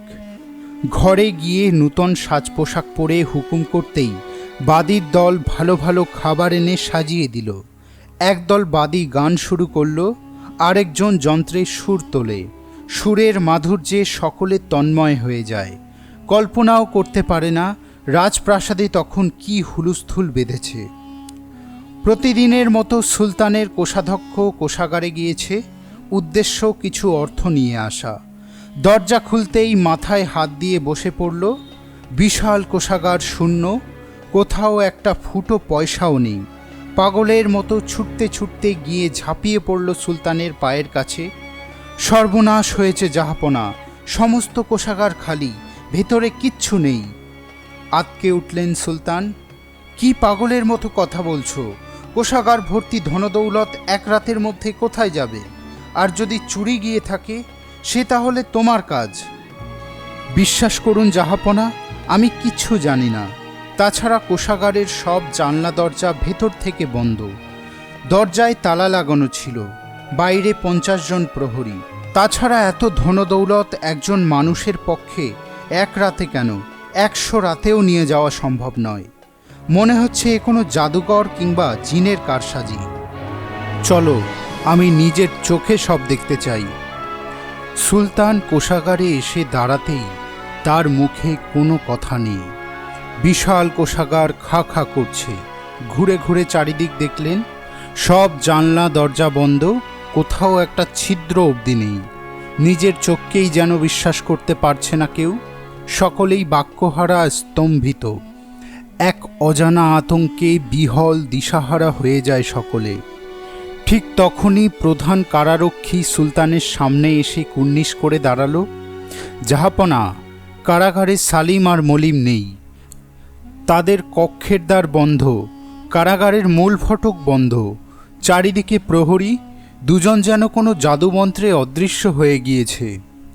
রাগে ফেটে পড়লেন সুলতান, এখন বুঝতে পারছি এ তোমাদের ষড়যন্ত্র। আমি সকলের গর্দান নেব। এমন সময় হাঁপাতে হাঁপাতে এসে দাঁড়ালো কোতোয়াল। সুলতানকে কুর্নিশ করে বলল, জাহাপনা, এক অদ্ভুত জিনিস দেখলাম, নিজের চোখে না দেখলে বিশ্বাস করা যায় না। চেঁচিয়ে উঠলেন সুলতান, তোমার ওই বাঁকা কথা ছেড়ে আসল ব্যাপারটা কি হয়েছে বলো। নগরের পশ্চিমে যে ফাঁকা প্রান্তরটা আছে, গতকাল বিকেলেও আমি সেখান দিয়ে গিয়েছি, কোনো কিছুই ছিল না। আজ সকালে দেখি অলৌকিক কাণ্ড, সেখানে বিশাল এক প্রাসাদ। এমন প্রাসাদ না দেখলে কল্পনাও করা যায় না। বাইরেটা আগাগোড়া সোনায় মোড়া, চারিদিকে বাগিচা, ভিতরে এক মিষ্টি সুর ভেসে আসছে। মানসিক বিপর্যয়ের মধ্যেও হেসে ফেললেন সুলতান। মনে হচ্ছে শরাবের মাত্রাটা কিঞ্চিত বেশি হয়ে গিয়েছিল, তার খোয়াব এখনো কাটেনি। হ্যাঁ জাহাপনা, আমার নিজেরই মনে হয়েছিল আমি খোয়াব দেখছি। এমন অবিশ্বাস্য কোনো মানুষ খোয়াবেও দেখে না। আমার কথা যদি বিশ্বাস না হয়, আপনি আমাকে যে শাস্তি দেবেন আমি নত মস্তকে তা গ্রহণ করব। আপনি প্রাসাদের অলিন্দে গিয়ে দাঁড়ালেই দেখতে পাবেন সেই অলৌকিক প্রাসাদ। অলিন্দে গিয়ে দাঁড়াতেই সুলতানের চোখে পড়ল সুউচ্চ চূড়া সূর্যলোকে ঝলমল করছে। উজিরকে ডাক দিয়ে বললেন, তুমি নিজের চোখে সব কিছু দেখে এসো। উজির তখনই রওনা হলেন। কিছুক্ষণ পরেই ছুটে এসে দাঁড়ালেন। উত্তেজনায় তার চোখ মুখের চেহারা সম্পূর্ণ পাল্টে গিয়েছে। কি হলো উজির, কি দেখলে সেখানে? এক অবিশ্বাস্য দৃশ্য জাহাপনা। বিশাল এক প্রাসাদ, আগাগোড়া সোনায় মোড়া। সমস্ত প্রাসাদ জুড়ে হিরে মুক্ত মাণিক্যের কারুকার্য করা।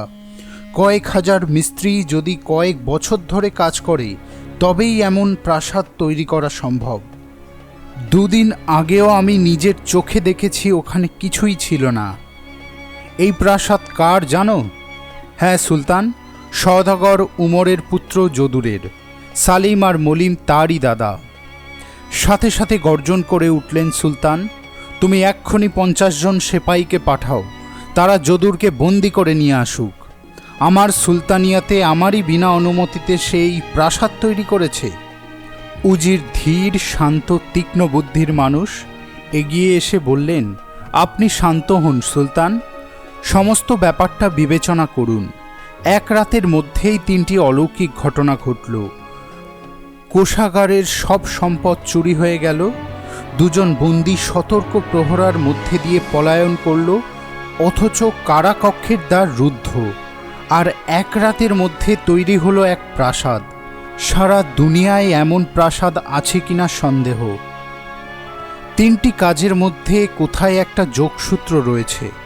তাছাড়া যে 3টি ঘটনা ঘটেছে, কোনো মানুষের পক্ষেই সে কাজ করা সম্ভব নয়। মনে হচ্ছে এর পেছনে কোনো অলৌকিক শক্তি কাজ করছে। সুলতান ক্রোধে উন্মত্ত প্রায় চিৎকার করে উঠলেন, মানুষের শক্তি হোক কিংবা অলৌকিক শক্তির প্রভাব হোক, আমি তাকে ধ্বংস করব। আমার সেনাবাহিনী সব কিছু ধুলোয় মিশিয়ে দেবে। উজির বুঝতে পারছিলেন সুলতানের এই অপরিণামদর্শী কাজের কি ভয়ঙ্কর ফল হতে পারে। তাকে শান্ত করবার জন্য বললেন, আপনি সৈন্য পাঠাবার আগে একটা কথা বিবেচনা করুন জাহাপনা। আপনি যার বিরুদ্ধে সৈন্য পাঠাচ্ছেন তার শক্তি সম্বন্ধে আমরা কিছুই জানি না। তবে আর যাই হোক, সে খুব সাধারণ কেউ নয়। এক রাতের মধ্যে যে সমস্ত প্রাসাদের সম্পদ লুট করে নিজের ভাইদের মুক্ত করে এত বড় প্রাসাদ তৈরি করতে পারে, সে হয় জাদুকর, না হয় কোনো অলৌকিক শক্তির অধিকারী। তার কাছে সৈন্য পাঠানো উচিত হবে না। উজিরের কথায় কান দিলেন না সুলতান। কোতোয়ালকে ডেকে বললেন, তুমি এখনই 50 জন সৈন্য নিয়ে গিয়ে যদুরকে বন্দি করে নিয়ে আসবে। কোতোয়াল বুক ঠুকে বলে উঠল, আপনি চিন্তা করবেন না জাহাপনা, যাব আর আসব। কোতোয়াল তখনই 50 জন সৈন্য নিয়ে রওনা হলো। যদুরের প্রাসাদের সামনে আসতেই কোতোয়াল দেখল ফটকের সামনে একটা বুড়ো প্রহরী বসে আছে। কোতোয়াল তাকে দেখেই বলে উঠল, তোমার মনিবকে খবর দাও, বলো কোতোয়াল এসেছে। বুড়ো যেমন বসেছিল তেমনি বসে রইল। কোতোয়ালের কথা ভ্রুক্ষেপও করল না। কোতোয়াল বুড়োর সামনে ঝুঁকে বলল, তুমি শুনতে পাচ্ছ না? এখনই তোমার মালিককে খবর দাও, সুলতানের আদেশে তাকে বন্দি করে নিয়ে যেতে এসেছি। বুড়োর যেন কোনো ভ্রুক্ষেপই নেই, যেমন বসেছিল তেমনি বসে থাকে। রাগে ফেটে পড়ল কোতোয়াল, চেঁচিয়ে উঠল, সৈনিকরা সকলে প্রাসাদের মধ্যে ঢুকে পড়ো, যেখান থেকে পারবে যদুরকে আর তার 2 দাদাকে বেঁধে নিয়ে আসবে। সবার আগে প্রাসাদে ঢোকবার জন্য কোতোয়াল এগিয়ে যেতেই সামনে এসে দাঁড়ালো বুড়ো। এক ধাক্কায় তাকে ফেলে দিয়ে এগোতে যেতেই বুড়ো চোখের পলকে কোতোয়ালকে মাথার ওপর তুলে নিয়ে শূন্যে কয়েক পাক ঘুরিয়ে দূরে ছুঁড়ে ফেলে দিল। কোতোয়ালের এই অবস্থা দেখে 50 জন সৈন্য একসাথে তলোয়ার খুলে প্রচণ্ড গর্জন করে তেড়ে গেল বুড়োর দিকে। বুড়োর যেন কোনো ভ্রুক্ষেপ নেই, শুধু একবার হুঙ্কার দিয়ে উঠল, যদি ভালো চাস তো যেখান থেকে এসেছিস সেইখানে ফিরে যা। সমবেত চিৎকারে বুড়োর হুঙ্কার কারো কর্ণগোচর হলো না। সকলে রে রে করে এসে ঝাঁপিয়ে পড়ল। সাথে সাথে বুড়ো চিৎকার করে উঠল, যখন আমার কথা শুনলি না, মর তাহলে। বুড়ো শূন্যে হাত বাড়াতেই অদৃশ্য জগৎ থেকে তার হাতে এসে গেল বিরাট একটা দণ্ড। লম্বায় কয়েকশো হাত, গাছের গুড়ির মতো মোটা। সেই দণ্ড নিয়ে বনবন করে ঘোরাতে আরম্ভ করল বুড়ো। চোখের পলকেই দণ্ডের আঘাতেই বেশিরভাগ সৈন্যই অন্তিম আর্তনাদ করে মাটিতে লুটিয়ে পড়ল। 2-4 জন যারা প্রাণে রক্ষা পেল ঊর্ধ্বশ্বাসে ছুটতে আরম্ভ করল প্রাসাদের দিকে। চোখের পলকে চারিদিক খালি হয়ে গেল। কেউ জানতেও পারল না নেহাতি বুড়ো বলে যাকে অবজ্ঞা করেছিল সে আর কেউ নয়, জিন সম্রাট বজ্রেশ্বর। বজ্রেশ্বর মৃতদেহগুলোকে এক জায়গায় জড়ো করে মন্ত্র পড়তেই মুহূর্তে সব দেহগুলো ছাই হয়ে গেল। বুড়োর রূপ ধরে বজ্রেশ্বর আবার ফটকের সামনে গিয়ে বসল। এদিকে 4 জন সৈন্য যারা জীবিত ছিল ছুটে গিয়ে সুলতানকে সংবাদ দিতেই ক্রোধে সুলতানের সমস্ত মুখ আরক্ত হয়ে উঠল। গর্জন করে উঠলেন তিনি, ওয়ালি, তুমি 100 সৈন্য নিয়ে সেই বুড়োকে হত্যা করে সমস্ত প্রাসাদ তছনছ করে সকলকে বন্দি করে নিয়ে আসবে। উজির কিছু বলতে যেতেই সুলতান তাকে থামিয়ে দিয়ে বলল, তোমার কথা শুনেই আমার এই বিপত্তি। ওয়ালি কুন্নিশ করে বলল, আপনি কোনো চিন্তা করবেন না জাহাপনা, আমি এখনই সকলকে বন্দি করে নিয়ে আসছি। ওয়ালির মুখের কথা মুখেই রয়ে গেল। খানিক পরেই রক্তাক্ত আহত অবস্থায় ছুটতে ছুটতে সুলতানের পায়ের ওপর এসে লুটিয়ে পড়ল। আমাদের একজন সৈনিকও জীবিত নেই সুলতান।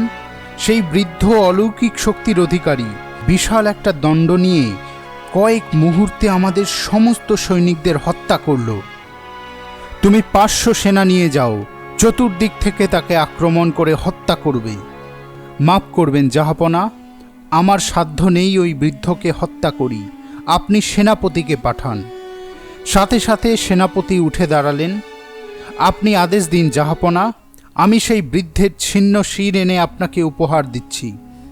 সদর্পে বেরিয়ে গেল সেনাপতি। বজ্রেশ্বর ফটকের সামনে বসে পা দোলাচ্ছিল। এমন সময় তার চোখে পড়ল সেনাপতি বিরাট সৈন্যদল নিয়ে আসছে। এবার আর কাছে আসবার সুযোগ দিল না বজ্রেশ্বর। এক মুঠো ধুলো তুলে নিয়ে ছুঁড়ে দিল সৈনিকদের দিকে। প্রত্যেকটি ধুলোর বিন্দু থেকে সৃষ্টি হলো এক একটা ধারালো বর্ষা। তীরের ফলার মতো সেই সব বর্ষা গিয়ে বিদ্ধ হতে থাকে সৈনিকদের বুকে পিঠে। ছিন্ন ভিন্ন দেহগুলো মাটিতে লুটিয়ে পড়ে। মুমূর্ষুর আর্তনাদে সমস্ত অঞ্চল মুখরিত হয়ে ওঠে। সেই ভয়াবহ দৃশ্য দেখে সেনাপতি আর নিজেকে স্থির রাখতে পারল না। প্রাণ বাঁচাতে ছুটে চলল সুলতানের কাছে।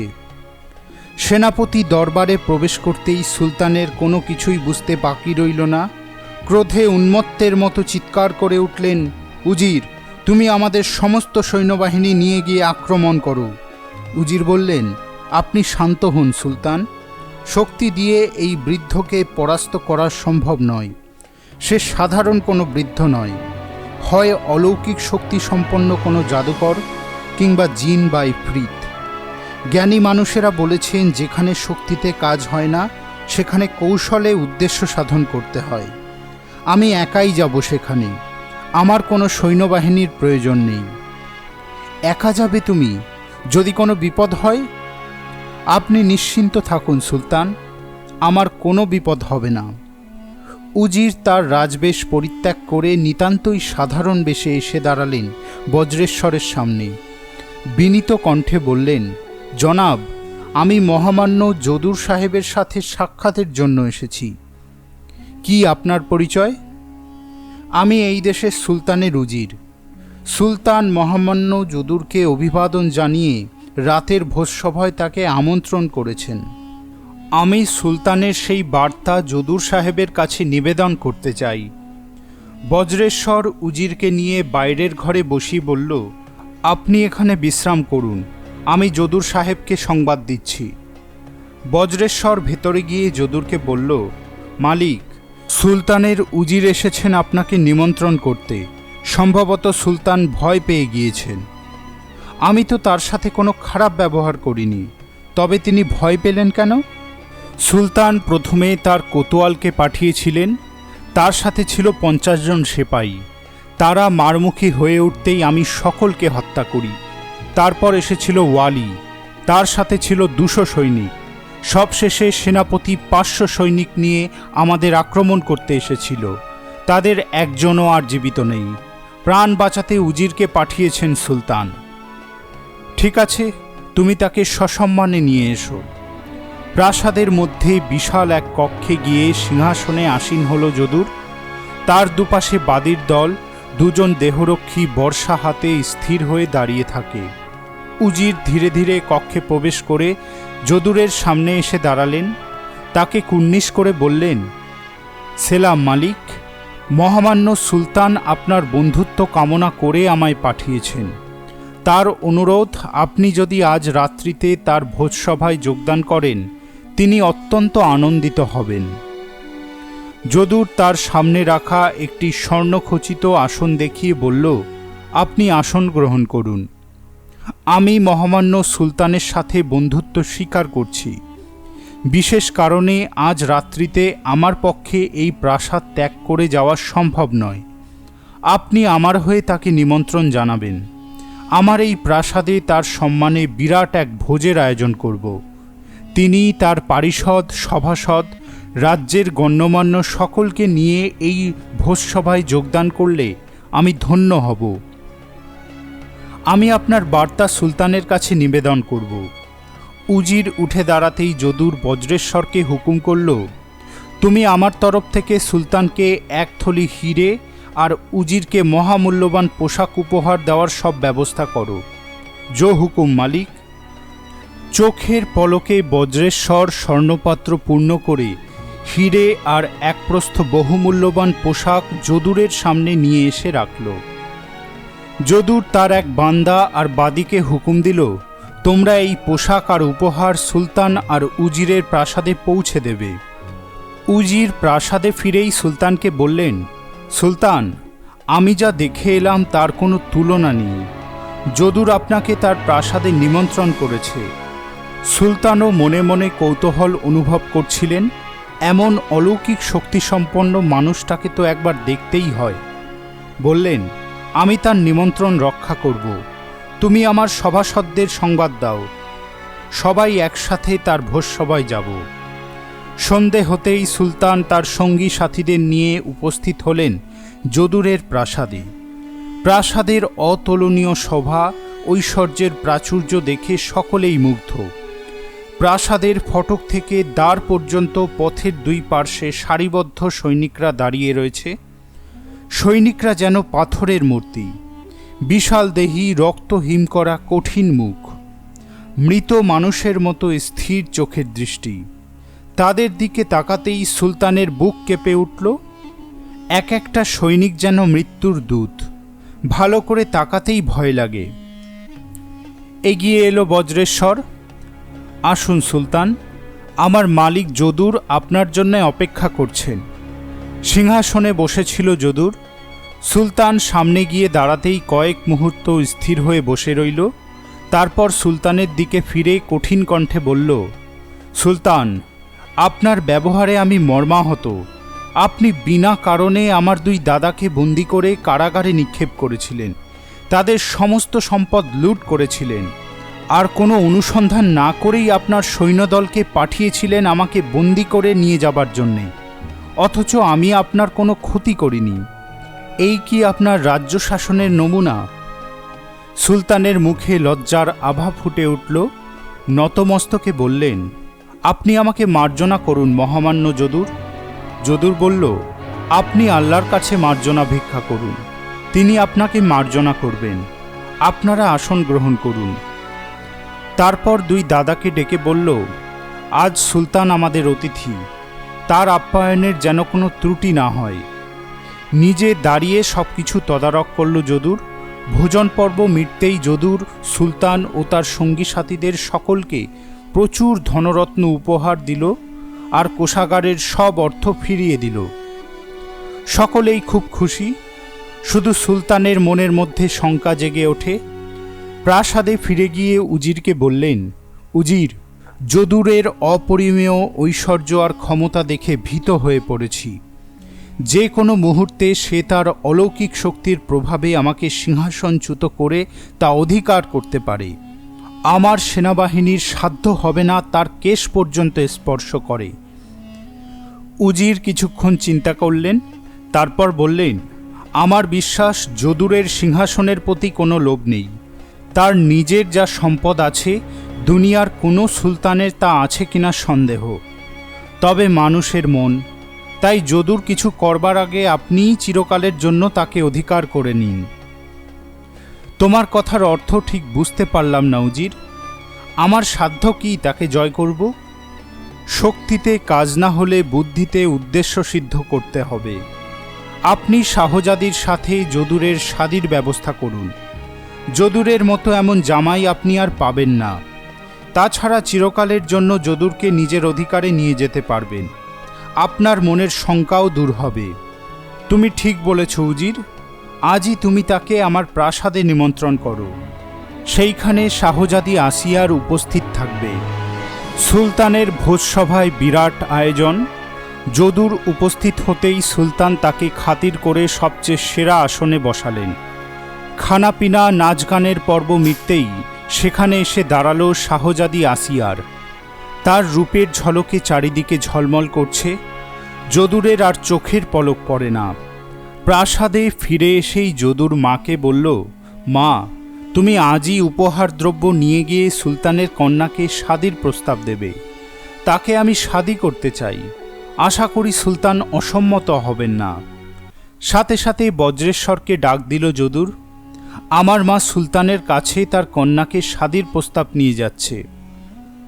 তুমি তার জন্যে এমন উপহার আর পোশাক নিয়ে এসো যা দুনিয়ায় কেউ কোনোদিন দেখেনি। জো হুকুম মালিক। উপহার দেখে সুলতানের আর চোখের পলক পড়ে না। যদুরের মাকে সেলাম করে বললেন, আমি সব আয়োজন করছি। 3 দিন পর শাহজাদির সাথেই যদুরের শাদী হবে। যথাসময়ে শাহজাদির সাথেই যদুরের শাদী হয়ে গেল। পুরো 1 মাস ধরে চলল উৎসব। নগরের প্রতিটি প্রজাই প্রচুর পরিমাণে উপহার পেল। শাদীর রাতেই সুলতান ঘোষণা করলেন, তার মৃত্যুর পর যদুর হবে এই সুলতানিয়াতের নূতন সুলতান। 1 বছর পর সুলতান মারা গেলেন। উজির সভাসদ ও প্রজাদের অনুরোধে সিংহাসনে বসল যদুর। দেখতে দেখতে বেশ কয়েক বছর কেটে গেল। তার শাসনে প্রজারা সকলেই খুশি। শুধু সুখ নেই দুজনের মনে, একজন সালিম আর একজন মলিম। দুজনেই পরামর্শ করে, এইভাবে ছোট ভাইয়ের অধীনে চাকরি করার চেয়ে মৃত্যু ভালো। যেমন করেই হোক এই অপমানের হাত থেকে মুক্তি পেতেই হবে। যতদিন যদুরের আঙ্গুলে ওই মন্ত্রপুত আংটি আছে, দুনিয়ায় কারো সাধ্য নেই তার কোনো ক্ষতি করে।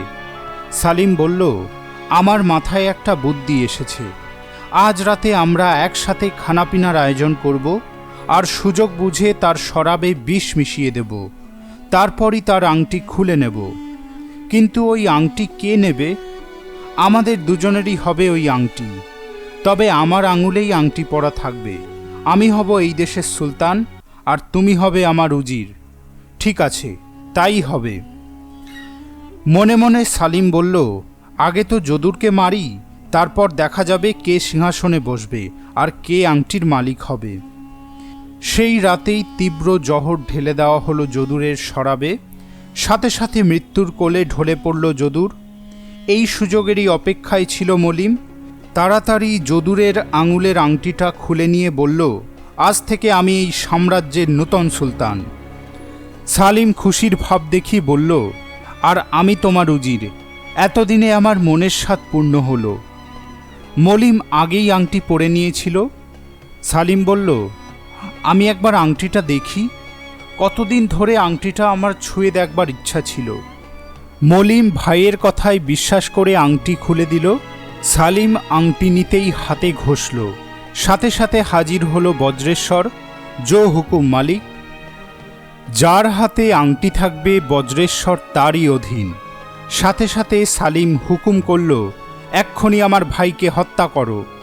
বজ্রেশ্বর হুকুমের বান্দা, তাকে যে হুকুমই দেওয়া হবে সেই হুকুমই সে পালন করবে। মুহূর্তে মলিমের গলা টিপে হত্যা করল। নিজের পাপের শাস্তি পেল মলিম। দুই ভাইয়ের মৃতদেহর দিকে তাকিয়ে সালিম বলল, বজ্রেশ্বর, এখনই এই দুটো মৃতদেহ সেনাপতির কাছে পৌঁছে দিয়ে বলবে সে যেন রাজকীয় মর্যাদায় এদের সৎকারের ব্যবস্থা করেন। রাজ্যের এক আমিরের ছেলের জন্মদিনের উৎসবে রাজ্যের যত গণ্যমান্য ব্যক্তি সেখানে উপস্থিত হয়েছিল, সেনাপতিও সেখানে ছিল। সকলেই আনন্দ উল্লাসে মত্ত। এমন সময় বজ্রেশ্বর সেখানে এসে দাঁড়ালো। তার দুহাতে দুটি মৃতদেহ সেনাপতির সামনে নামিয়ে দিয়ে বলল, আপনি এদের সৎকারের ব্যবস্থা করুন। মুহূর্তে চমকে উঠল সকলে। প্রত্যেকেই হতবাক। বিস্ময়ের ঘোর কাটতেই বেদনায় মুহ্যমান হয়ে পড়ল। সকলেই যদুরকে ভালোবাসত, শুধু সেনাপতি ক্রোধে ফেটে পড়ল। কার এত ক্ষমতা, আমাদের সুলতানকে হত্যা করল? এমন সময় ঘরে ঢুকল সালিম। সেনাপতির দিকে উদ্ধত ভঙ্গিতে বলল, আমি হত্যা করেছি দুই ভাইকে। এখন আমি এ রাজ্যের সুলতান। আজ থেকে তোমরা সবাই আমার দাস। যে আমার বিরুদ্ধচারণ করবে তাকেই আমার এই আংটির শক্তিতে হত্যা করব। সকলেই বুঝতে পারল সালিমের হুকুম মেনে চলতেই হবে। যতক্ষণ তার হাতে ওই জাদু আংটি আছে কারো সাধ্য নেই তার কোনো অনিষ্ট করে। সেনাপতি কুন্নিশ করে বলল, আমাদের নূতন সুলতানকে আমাদের অভিবাদন জানাচ্ছি। হুকুম করুন জাহাপনা। তুমি বেগম আসিয়ারকে সংবাদ দাও, আমি আজ রাতে তার শয্যাসঙ্গী হব। সেনাপতি মাথা নিচু করে বলল, শাদী না করেই বেগমের শয্যাসঙ্গী হবেন সুলতান? আমার শাদীর কোনো প্রয়োজন নেই, এখন থেকে আমার হুকুমই সব। সেনাপতি আসিয়ারকে সংবাদ দিতেই শাহজাদি বলল, আপনি তাকে স্বাগত জানান, আমি প্রস্তুত। সিরাজির নেশায় বুঁদ হয়ে টলতে টলতে আসিয়ারের ঘরে এসে ঢুকল সালিম। দরজা বন্ধ করেই বলল, এসো সুন্দরী, আজ সমস্ত রাত ফুর্তির জোয়ারে ভেসে যাব। আসিয়ার সামনে এসেই দূরে সরে গেল। এত তাড়া কিসের সুলতান? আজ থেকে আমি তো আপনার চিরদিনের বেগম হয়ে গেলাম। আগে নাচ গান হোক, শরাবের ফোয়ারা বয়ে যাক, তবেই তো বাসর জমে উঠবে। ঠিক বলেছ বেগম, দাও শরাব। শরাবের পাত্র নিয়ে এসে দাঁড়ালো আসিয়ার। সালিম হাত বাড়াতেই বলল, না না জনাব, আমি নিজের হাতে আপনাকে খাইয়ে দেব। শরাবের পাত্র মুখের সামনে ধরতেই এক চুমুকে শেষ করে ফেলল সালিম। মুহূর্তে তার দেহটা কেঁপে উঠল, চারিদিক অন্ধকার হয়ে এলো। তারপরই তীব্র জহরে সমস্ত দেহ নীল বর্ণ হয়ে আসিয়ারের পায়ের সামনে লুটিয়ে পড়ল। কিছুক্ষণ স্থির হয়ে দাঁড়িয়ে রইল আসিয়ার। তারপর ধীরে ধীরে নত হয়ে সালিমের কোমরের থলিটা বার করে শতছিন্ন করে ফেলল। তারপর আংটিটা খুলে নিয়ে হাতুড়ির আঘাতে ছিন্ন ভিন্ন করে ফেলল। ভবিষ্যতে এদেরই জন্যে আবার কোন সর্বনাশ ঘনিয়ে আসত কেই বা জানে। উঠে দাঁড়িয়ে দ্বার খুলে বেরিয়ে এলো আসিয়ার।